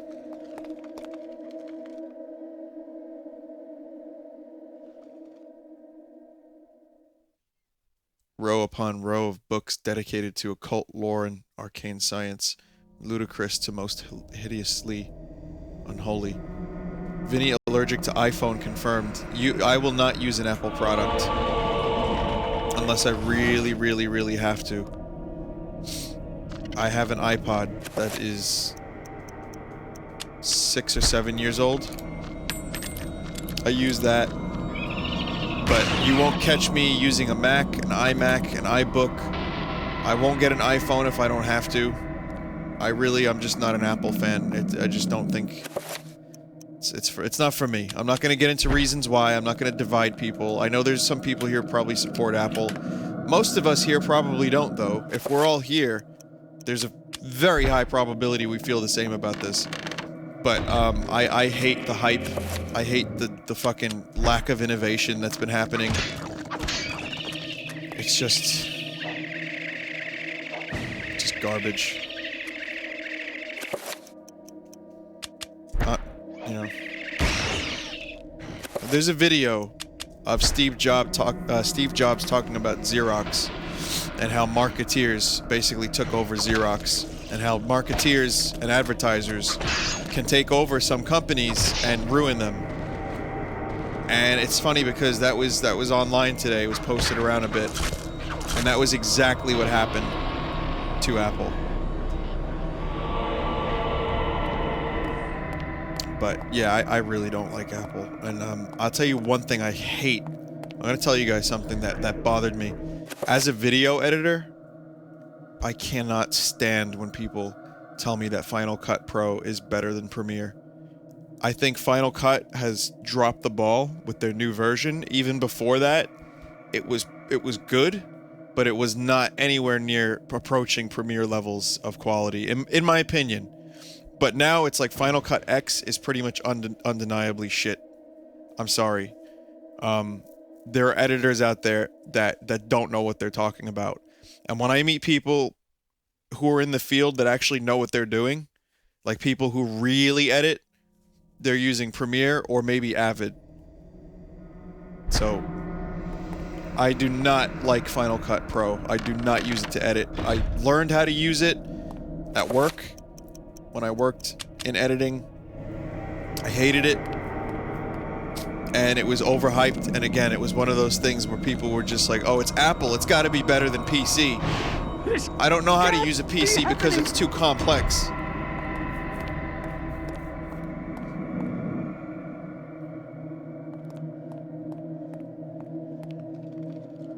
So, no, I don't go for that. Just, you know, that's my opinion. It's my personal feelings about it. Not trying to shit on it if you like it. If you're, you know, a fan of the editing software, then have at you. But I think it's pretty fucking overrated.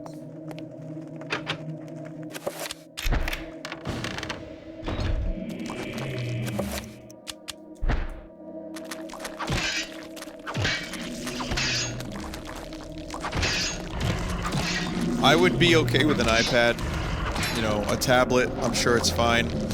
You can't really, you know, that's probably the only Apple product. iPods, iPads, that's good enough for me. I would be okay with that and nothing else.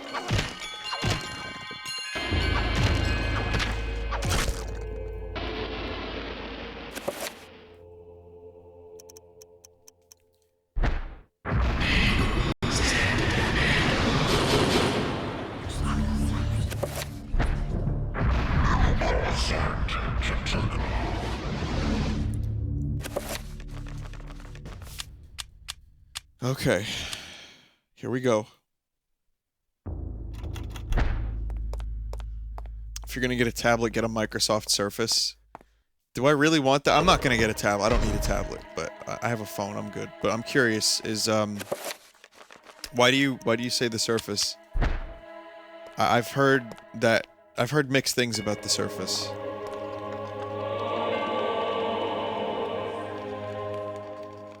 Soldier's cold and stiff body lies sprawled on the steps. Peter attempts to flip the corpse over to discover his identity. All that's left of the man's face is a ruined mass of eaten flesh.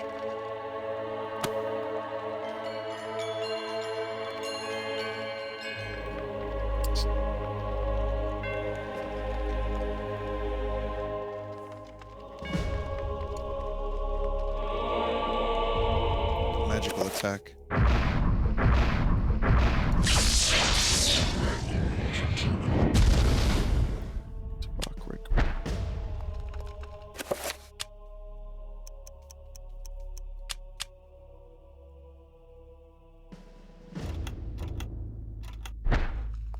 I don't know which one we'll need, but we'll need one of them. So I'll just wait until we get to the fight and see what happens.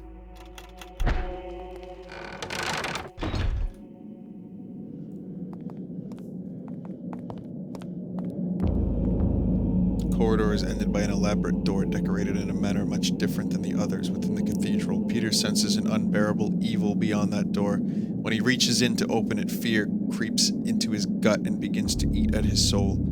Should Peter open the door? Of course!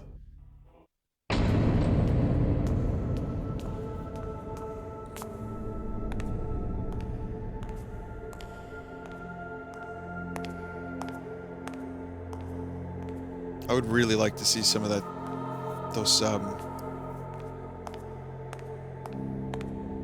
inset, what would you even call them?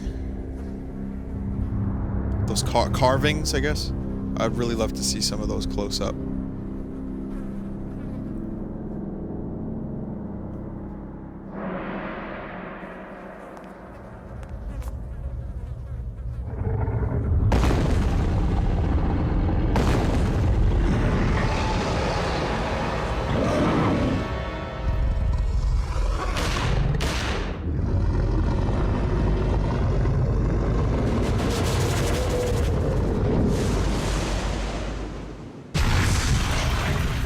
Remember this guy? Killed Paul Luther in one squish.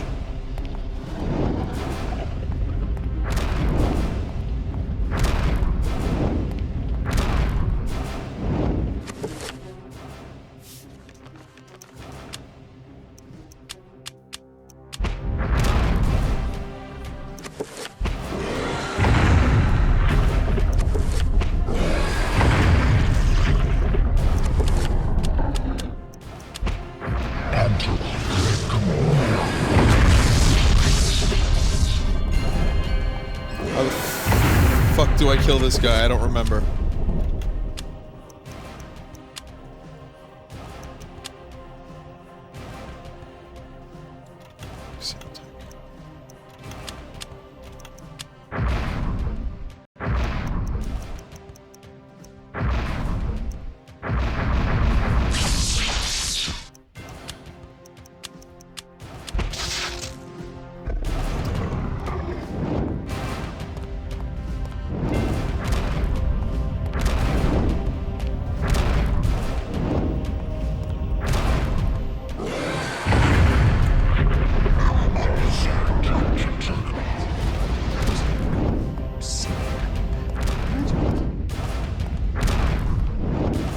They get predictive after a short time. I know I have to use the magical attack spell, but I don't know.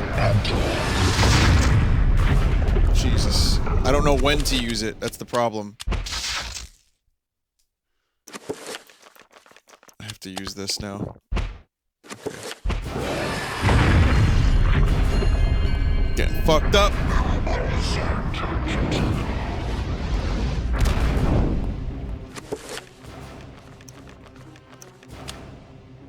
I'm going to assign a 5-point. Let's see, it's Answerbach,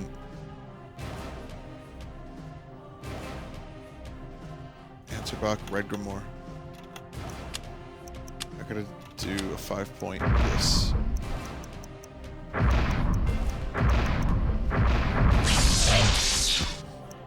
I'll put this on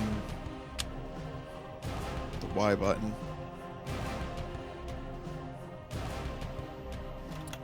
And I'm going to... oh, I'm going to do a shield. As soon as I can, really. Like now. Right now, shield would be very useful. You massive cockmongler.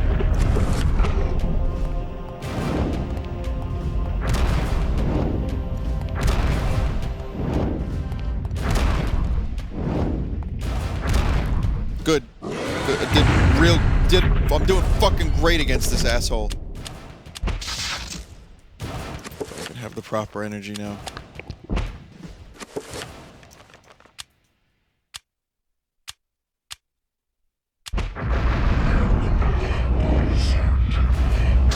Oh, go fuck yourself.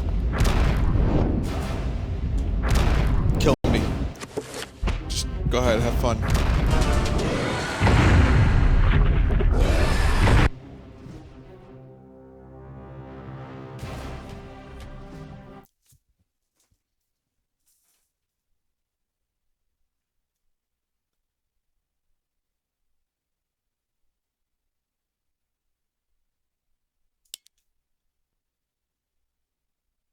Fucking hate that boss.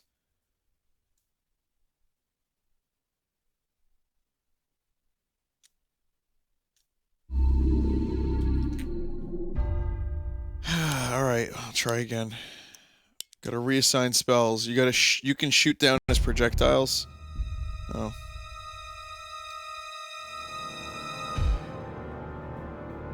Alright, that's good to know.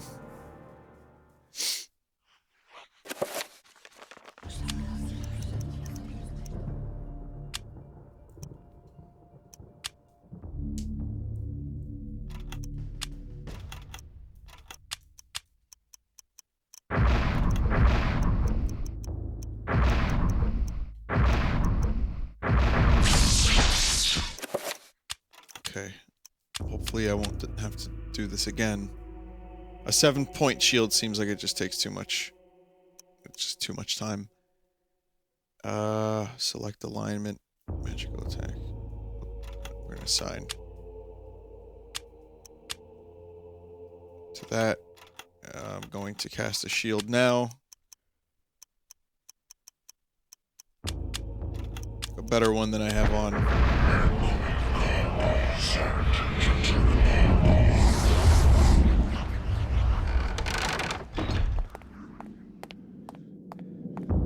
There are 3 completely different versions of this boss, by the way. There's 1 guardian per chapter, or per in the very beginning you choose a color, and there's 3 gods, 3 colors, and when you choose one, the game gets a little bit different. And this boss fight is one of the most substantial differences. All 3 of them are substantially different from each other.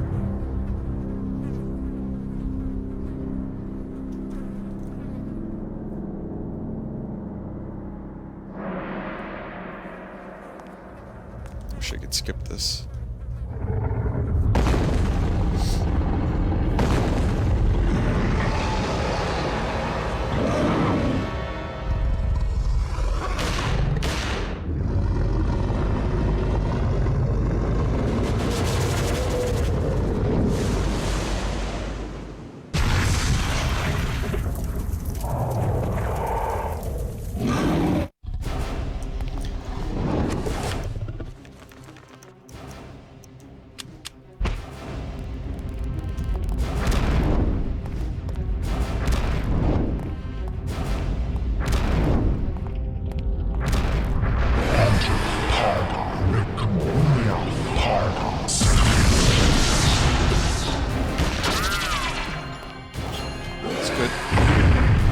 Useful attack.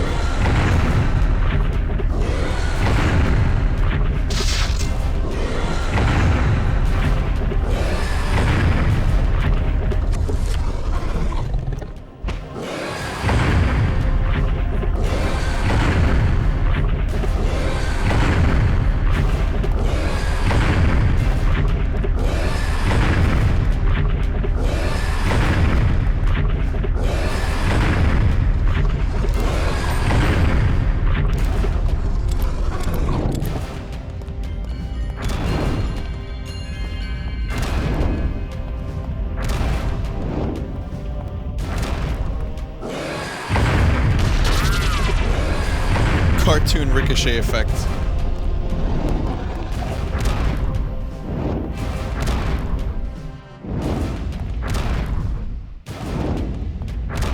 Can someone, like, give me a fucking pointer on when to use this attack? because I'm getting extremely angry at this boss right now.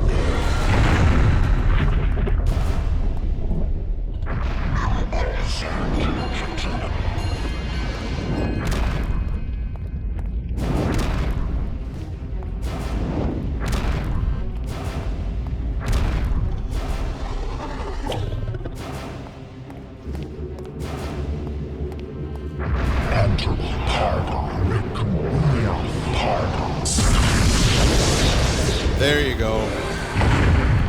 I don't know how often he does that. It's the first time I've seen him do that, so.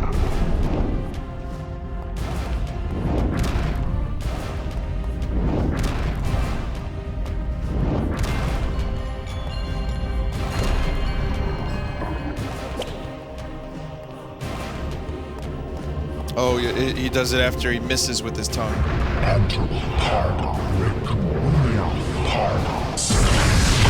Cocksucker. Every morning and night, you got a cocksucker. Excuse me.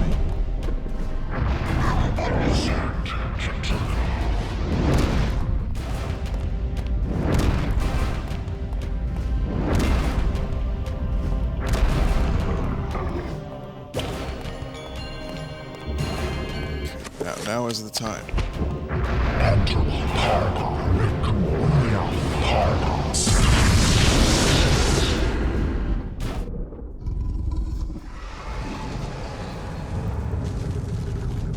Phase 2.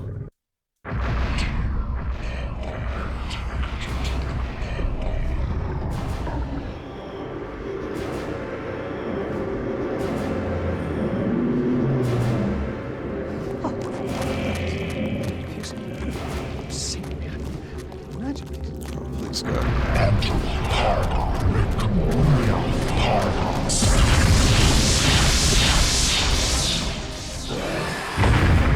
If it hurt them, I'm all for it.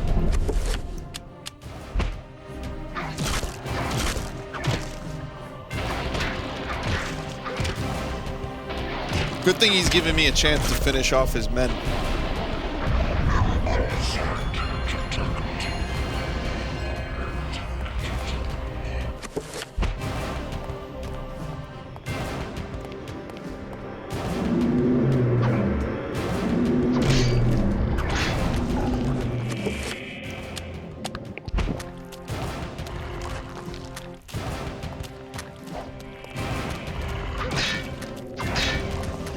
I was hoping he would, glow. I thought he was going to glow after he summoned his friends.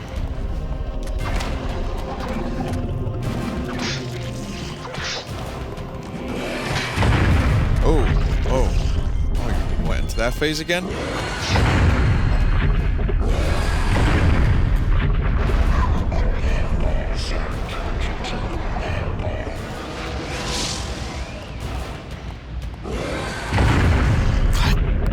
You. He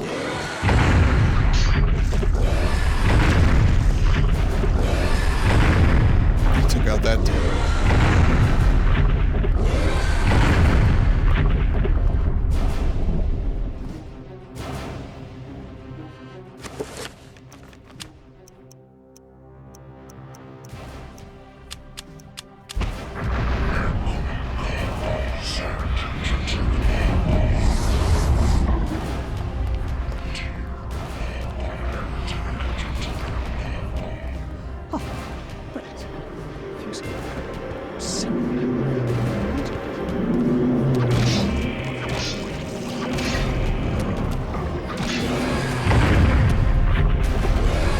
Attack him. Yeah, there you go. Yes, here, get this guy. Good. Yes, kill your own men.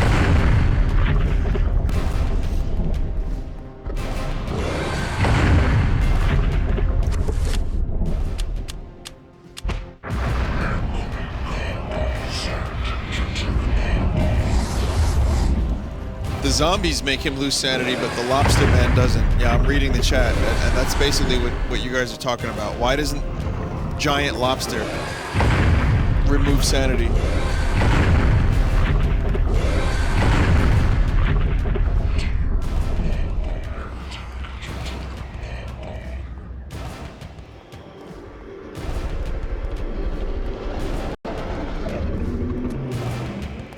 not giving me an opening, guys.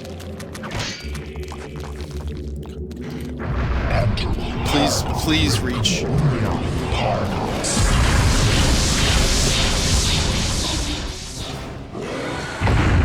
Nope.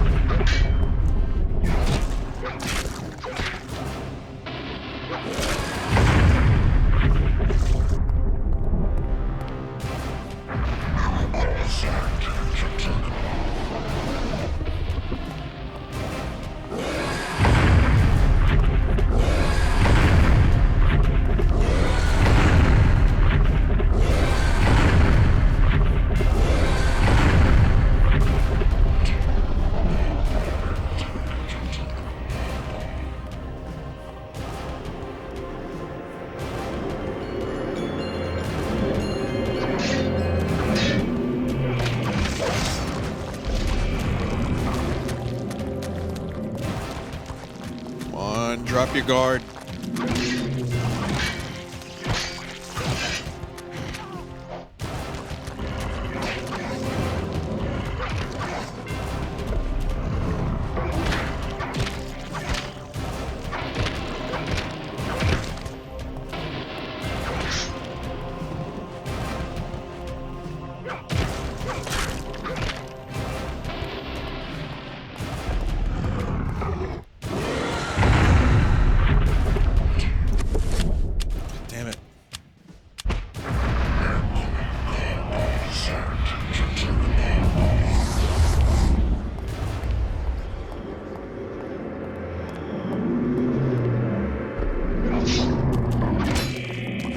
Come on, drop your guard.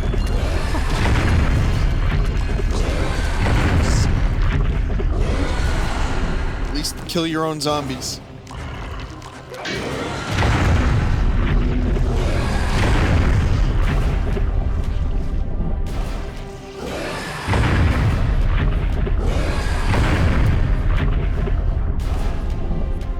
This just takes so goddamn long.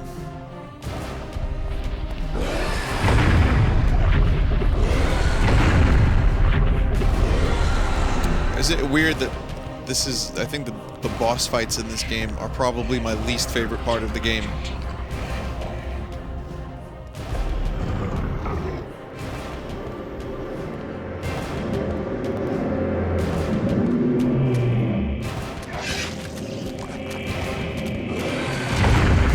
See, he just doesn't go into his mode.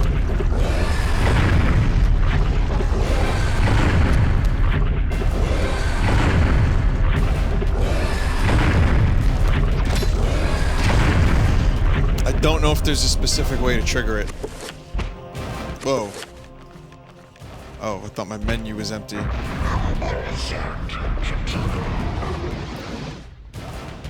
When he summons his zombies, back away. I'll try that.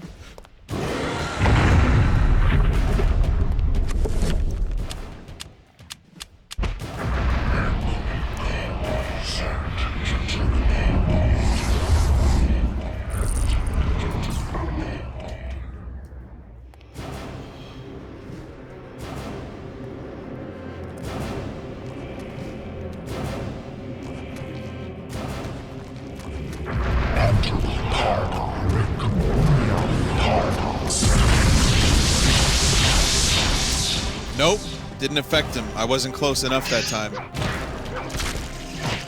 I see how this works now, though.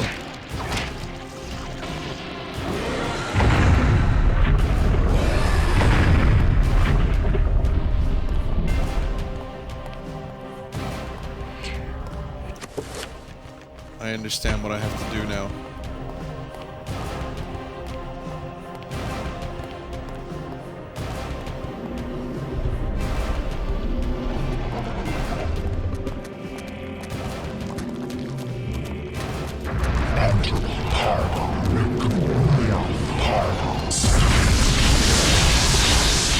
I don't know if that hurt him.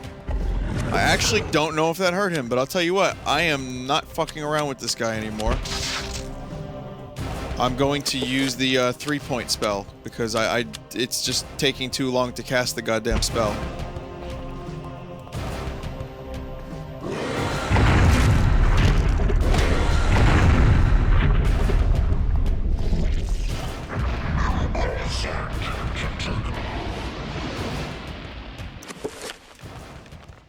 I could get away with 5. Nope.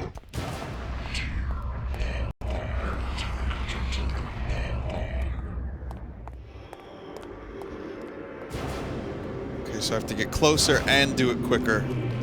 Both at the same time.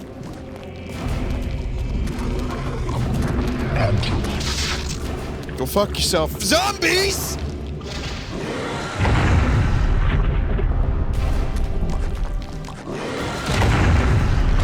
Come on, use your claw. Yeah, fuck the zombies.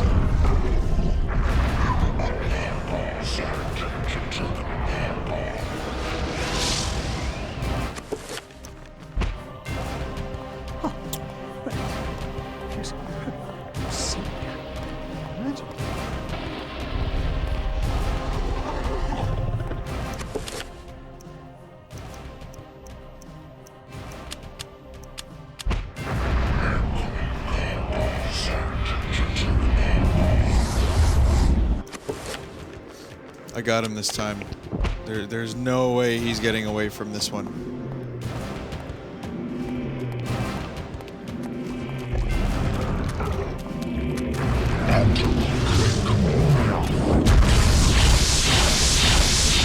He got away from it. No, he didn't. He got hit.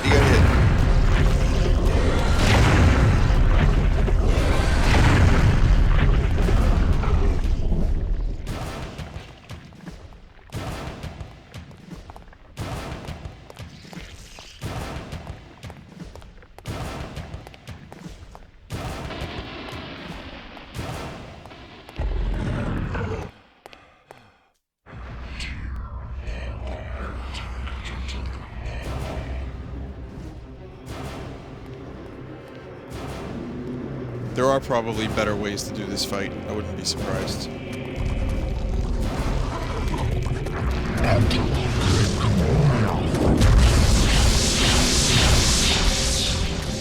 He didn't get hit that time. Because there's a lot of dicks that this guy has been consuming over the years. You know, he's been eating flesh, man flesh, from like World War I and prior. And that includes a lot of dicks. Just by virtue of what he's been eating. So, I mean, you know, when you're actually consuming, when you're physically consuming dicks, you know, what do you expect?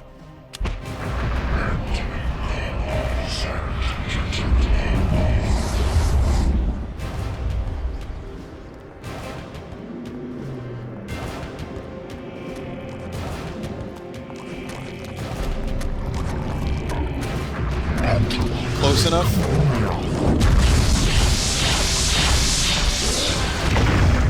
The zombies are preventing the fucking magic is going through the zombies and then not hitting him. If it hits the zombies first, it won't work, and that's exactly what happened.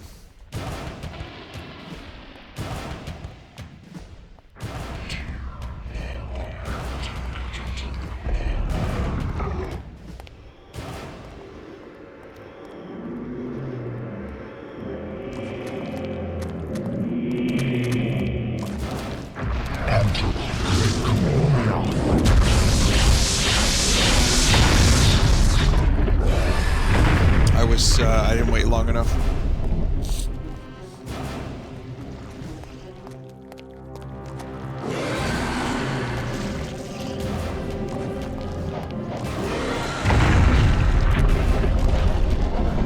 Come on, just use your claw. There you go. Save the dick simians, ladies and gentlemen.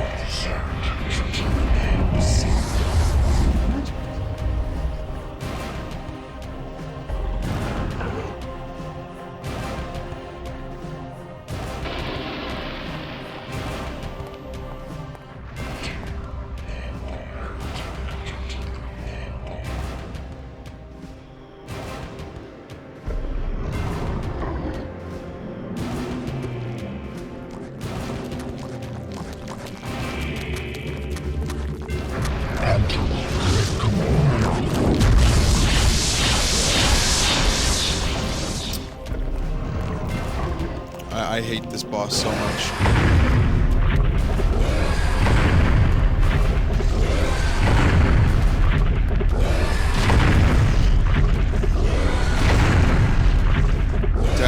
tell you guys how much I hate this guy?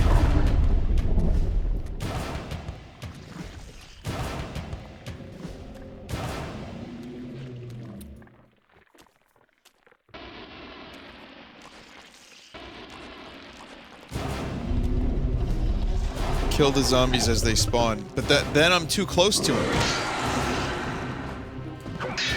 And then he won't, you know, do his thing. So I have to, like, kill one zombie, run away, and then go...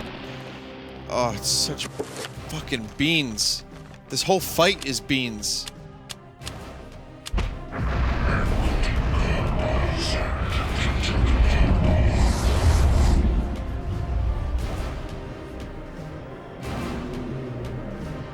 I know what I've got to do. I just got to do the timing better, that's all.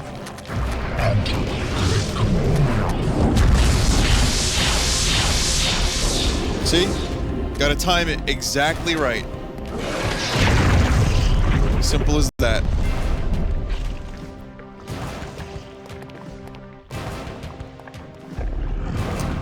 I will make it work to my advantage. It'll go through the zombies, and then it'll go through him. And if I do it exactly with the right timing, it'll be just like that.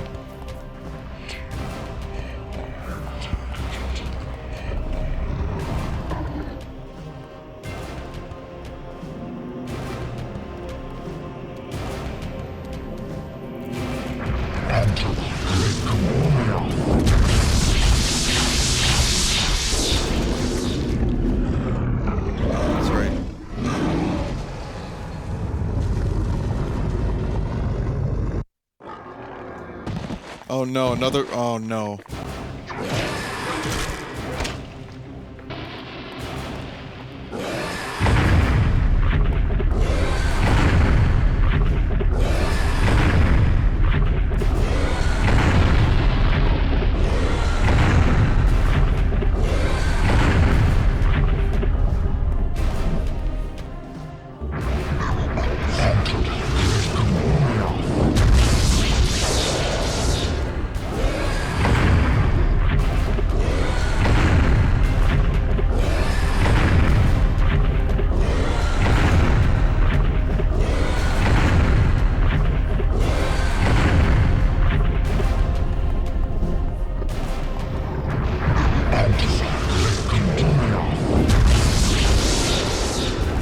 Now he's healing, so now I have to get him before he heals.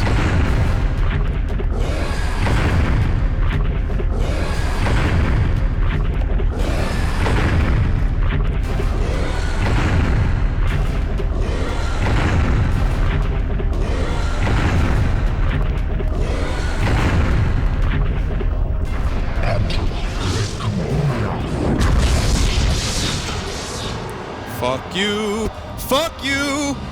Fuck you into a pit of hell with all the dicks in your stomach from eating them.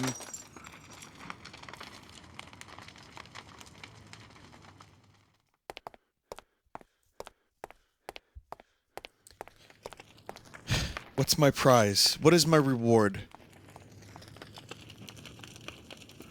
A jellyfish with teeth. Fucking amazing. The guardian Chaturga vanished, and the stained glass that kept it hidden, lying in pieces. The essence of Ulyaoth is now liberated. Its magic beckons the Pita, calling to him. He approaches cautiously. So Pita retrieve the essence of Ulyaoth. Pita reaches out for the artifact, but pulls away as he feels its corrosive magic close on his hand, wrapping his hands in a shard of clothing, a shred of clothing. He carefully lifts the artifact from its resting place. 69 years later. And that was how I came by it. I know it sounds crazy, but there you have it. The only proof I have is that statue. It's a strange one. I've seen one like it before. And it's hovering, so let's... You have? Yes. Very rare, though. Very obscure.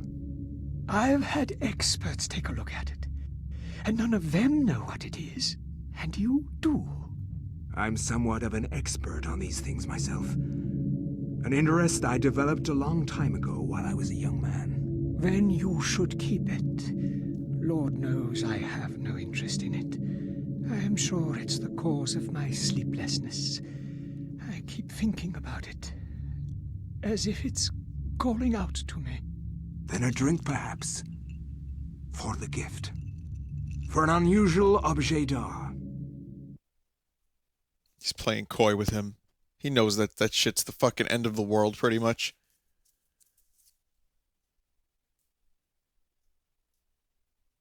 Imagine that, though, 69 years of sleeplessness because some fucking wacky floating jellyfish with horn teeth is beckoning to you.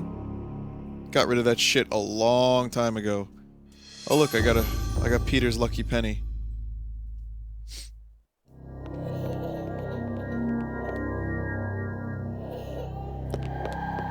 Alex is now at the brink.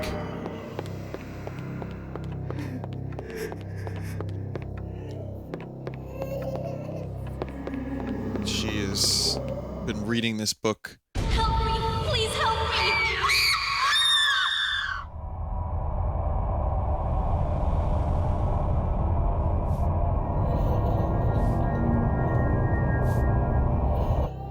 I can't get the blood out!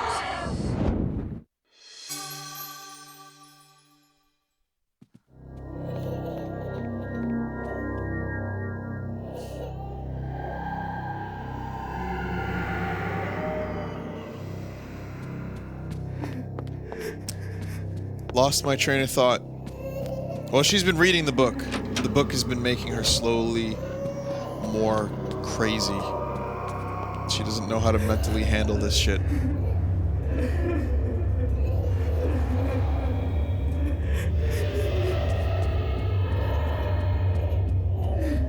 Would you spend the night in Roivas Mansion?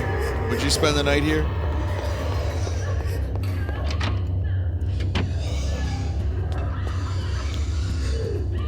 You know, maids, books flying, ghosts. You got this guy over here. Lovely painting on the wall here. You know, meat flag, meat front chestal meat flag in the front. Yeah, I would do it, sure. If it was one night, I would do it. As long as my sanity's not too low, I would stay in this room right here. Keep the lights on.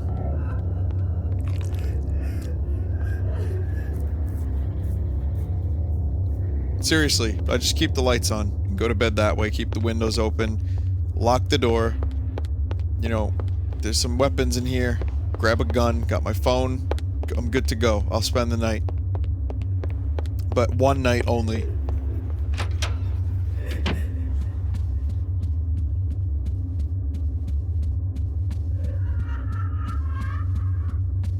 But then there's another room. This is also a pretty nice room. This one seems a bit more comfy, actually. Except for the painting. You know what this painting reminds me of? Dagon. If you ever read Lovecraft, I get Dagon vibes from this painting. The fuck is this one? Oh, that's not too bad. I thought it was like red meat children. Everything I see in these paintings is just meat. This is another one that reminds me of Dagon. Alex questions the presence of a lush landscape amidst those other morbid pieces. Could it be a single ray of hope encircled by the encroaching darkness?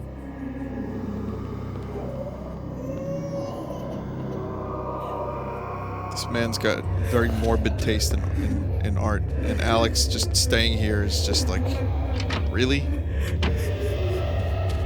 I'll stay in the bathtub. Meat is great. It's nice to talk about meat in relation to humans.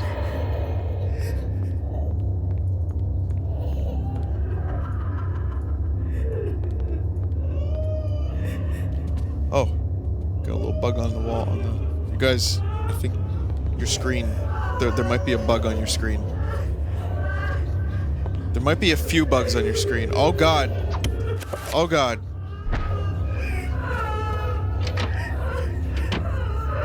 Get rid of him.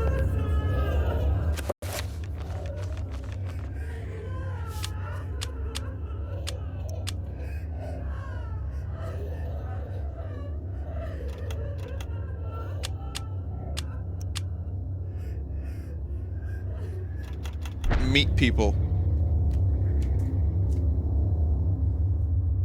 I think Dr. Evil set off my obsession with meat when he mentioned that he made meat helmets during his summers in Rangoon.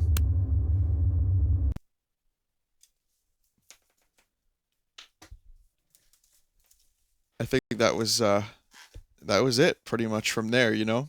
It's like everyone has their little moments that they remember for the rest of their lives that influenced them to become an artist or an architect or an engineer, musician. For me, it was Dr. Evil talking about meat helmets. From that moment forth, my entire life was laid out for me.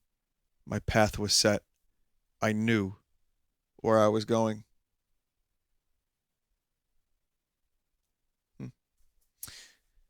Wonder if meathelmets.com is still up. Used to be such a great website. A hat made of meat is quite neat. Yep, it's still up. Kind of. There was an entire web page. Hatsofmeat.com was the web page. Now that's gone. It seems like the domain's been redirected to a vegan page. So, never mind that. But, yeah, the slogan was, there is nothing quite as neat as a hat made of meat. So, clearly I wasn't alone in this bizarre interest.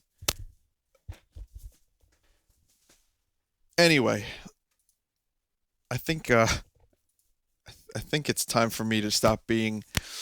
Oh god, please stop crackling. Microphone, please stop crackling. I think it's time for me to now check out the art and not be insane from Eternal Darkness. So let's do that.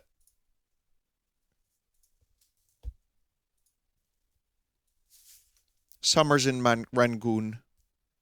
Meat helmets.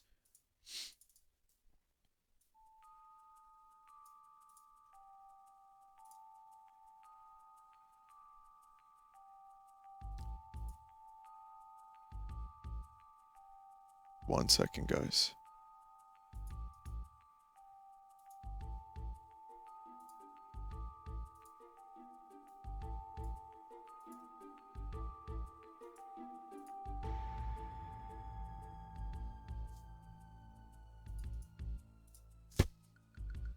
Okay, this'll do. Alright, let's see what we have for art. I know I missed some from the other day, so there's gonna be quite a bit tonight, I feel. And still some leftover Halloween art from Elnard. I think I saw that one, I don't remember. From Krej. Oh, this was the person's head in the toilet, right? From MW. I opened... well, I didn't open with this. I opened with something similar by the same guy. From Altier. A-E-L-T-Y-R. Hail Sealton. From Mosspaw Cat. Here's a Euboa mushroom. From Techno Stew. Vinesauce will BRB. From Mamazu-sama, I believe is how you say that. This is a Happy Halloween from Joel. From Alfie. I crave the sweet release of death. Hasn't that already happened? From the Lady Susanna. Here's a Limes jack-o'-lantern. Hang on.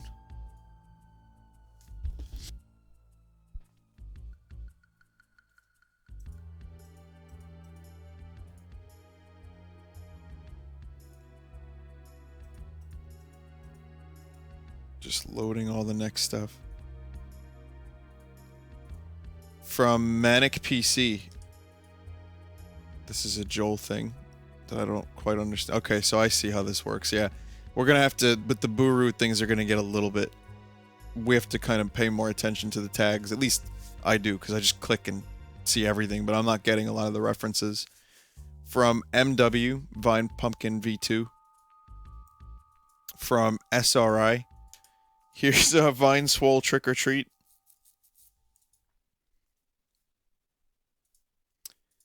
From Caffeinated Analyst. Offline. The stream is currently offline. I'll tell you what, I really like this. I think it's pretty good. I think it's too colorful for an offline image.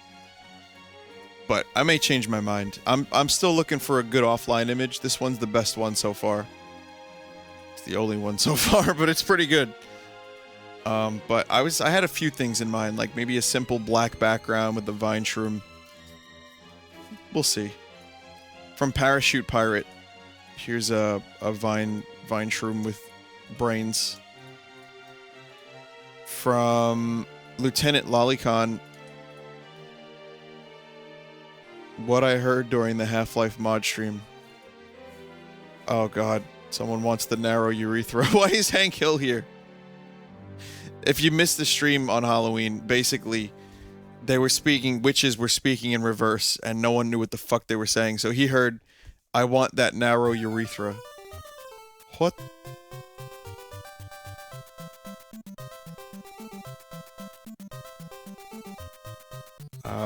Hang on. Load up a few more. From Sprouty, S-P-R-O-U-T-E-E-H. This is what I opened with earlier. This is a really cool Vine Shroom Halloween mushroom. A little bit late for Halloween, but still really cool. Nice to have it. From Hacksaw Guy, here's a me of me from Smash Brothers. It's a hell of a name you got there, Hacksaw Guy. From Lonk from High Skull, S-C-H-U-L. Very telling. Nice picture. I don't know what the fuck it is. From Fury Extra Large. Here's a pretty cool looking BRB. The mouth is pretty extra good. From OP Oprich Nikki. Oprich Nikki 1, I believe is how you say the name. This is another one I opened up with. This is a really awesome Eternal Darkness piece. I mean, there's a lot of cool stuff going on in this picture. And there's also the one I actually opened up with was this one, the BRB. I like the darker one a little bit better. But really, really cool. Really dark. A lot of teeth. Nice to see teeth in art every now and then. Teeth and meat. From Thunderwing, Poke Sauce. Vinny, Joel, Limes is a seal, and Dyer is a boar. I'm a panda wolf thing. I guess that's fine. From FDA approved. I think this isn't from my stream in particular. Yeah, I don't know this one. This one's from the other day. From PPAP Waluigi. Here's a BRB. From MW, I opened with this. I really like this one. Not from my stream particularly, but I really enjoy that one.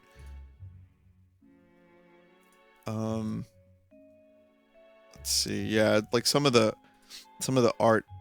This is some of the older stuff from before tonight's stream, and it's kind of all mixed in. There's Halloween art with BRBs and specific streams and stuff. So from Profat Meal, Profoatmeal, Profoat Meal, I suppose. This is a Wii Fit trainer, but like large, extra large. Why? From the same person, here's Link writing Seabiscuit. CDI writing Seabiscuit, that's pretty good. From same person to the Bovens. Ralph Bluton. That face. Same person. Oh, they went fucking nuts. A lot of art. Oh, this is the new additions to Tamagotchi Life. The skeletons. Skeletoria and the other skeleton that was removed. It's a shame I can't stay long. Yeah, she was pretty much kicked out. So, from Super Snoss, here's a thing from Minecraft. And from the same person, here's a BRB version.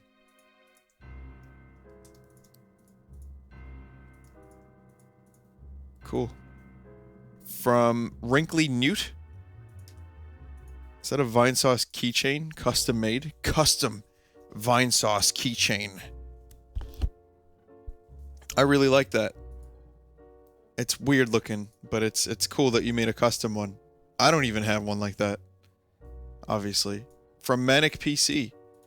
There is no God, just greatness. This is Link from Tamagotchi Life. I like his face. From Gunna. Here's the depth stream from earlier. The shark eating people. From SRI, we were talking about sharks with human legs. And I guess this is what it would look like. From Ryusha, here's a nice little piece for Rev that I like quite a bit. Nice to see Rev streams get a little bit of love too. Let's see, we got a few more pieces. From Manic PC, here's me as a shark eating limes as a seal, which was the game I streamed earlier. From Zealous Champion. That's cool. It's a little play on the Jaws logo. From The Hooded Phantom. I don't need to explain. From Krusty Onion. Run free, Great Vine Shark. Wow. That is something. From Honey Bunches of Swag. This is his real name. This is tagged Eternal Darkness, actually. Though I'm not 100% sure what it's in relation to. It's a nice little piece. From Sakoto, lose weight today. Drop a few pounds if you lose your head. From Pistolux, here's a green kind of Halloween Eternal Darkness fucked up looking vine shroom that I absolutely love. Pistolux, your art is grade A. Gotta say, every time you don't disappoint. It might even not be related to Eternal Darkness at all, but I don't care. It's fucking awesome, man. Please keep them coming, Pistolux. Seriously. From Elite Astorian, I know this isn't really art, but, you know, it is what it is. From Rasta Rhino 420, an apple a day puts Vinny away. Yeah. Is that Data? Is that a picture of Data? The signed picture? To Vinny, love Brent. I don't think he put love, but yeah. That's pretty good. And from Watcher, keep calm and Pargon. Alright. That's all the art for tonight, my friends. So, thank you for joining me for the multiplayer streams earlier. And thank you for joining me for Eternal Darkness. We've got an estimated... I don't need to estimate, I can tell you how many we've got left. 1, 2... We got 2 chapters and an end segment. So, another few streams worth, maybe 2 more streams worth of Eternal Darkness left. Maybe 3 if I feel like dragging it out. But I want to probably do it sooner rather than later. But, you know, expect more of that soon, as usual. And expect some Fantasy Life and Smash and stuff like that. And if you weren't here earlier, I mentioned that my plan was Far Cry 4 is going to be my next big game when that comes out. I'm excited to check that out with you guys. And also, before then, I might try out Bayonetta 1 for the first time, the Wii U version with the Nintendo costumes.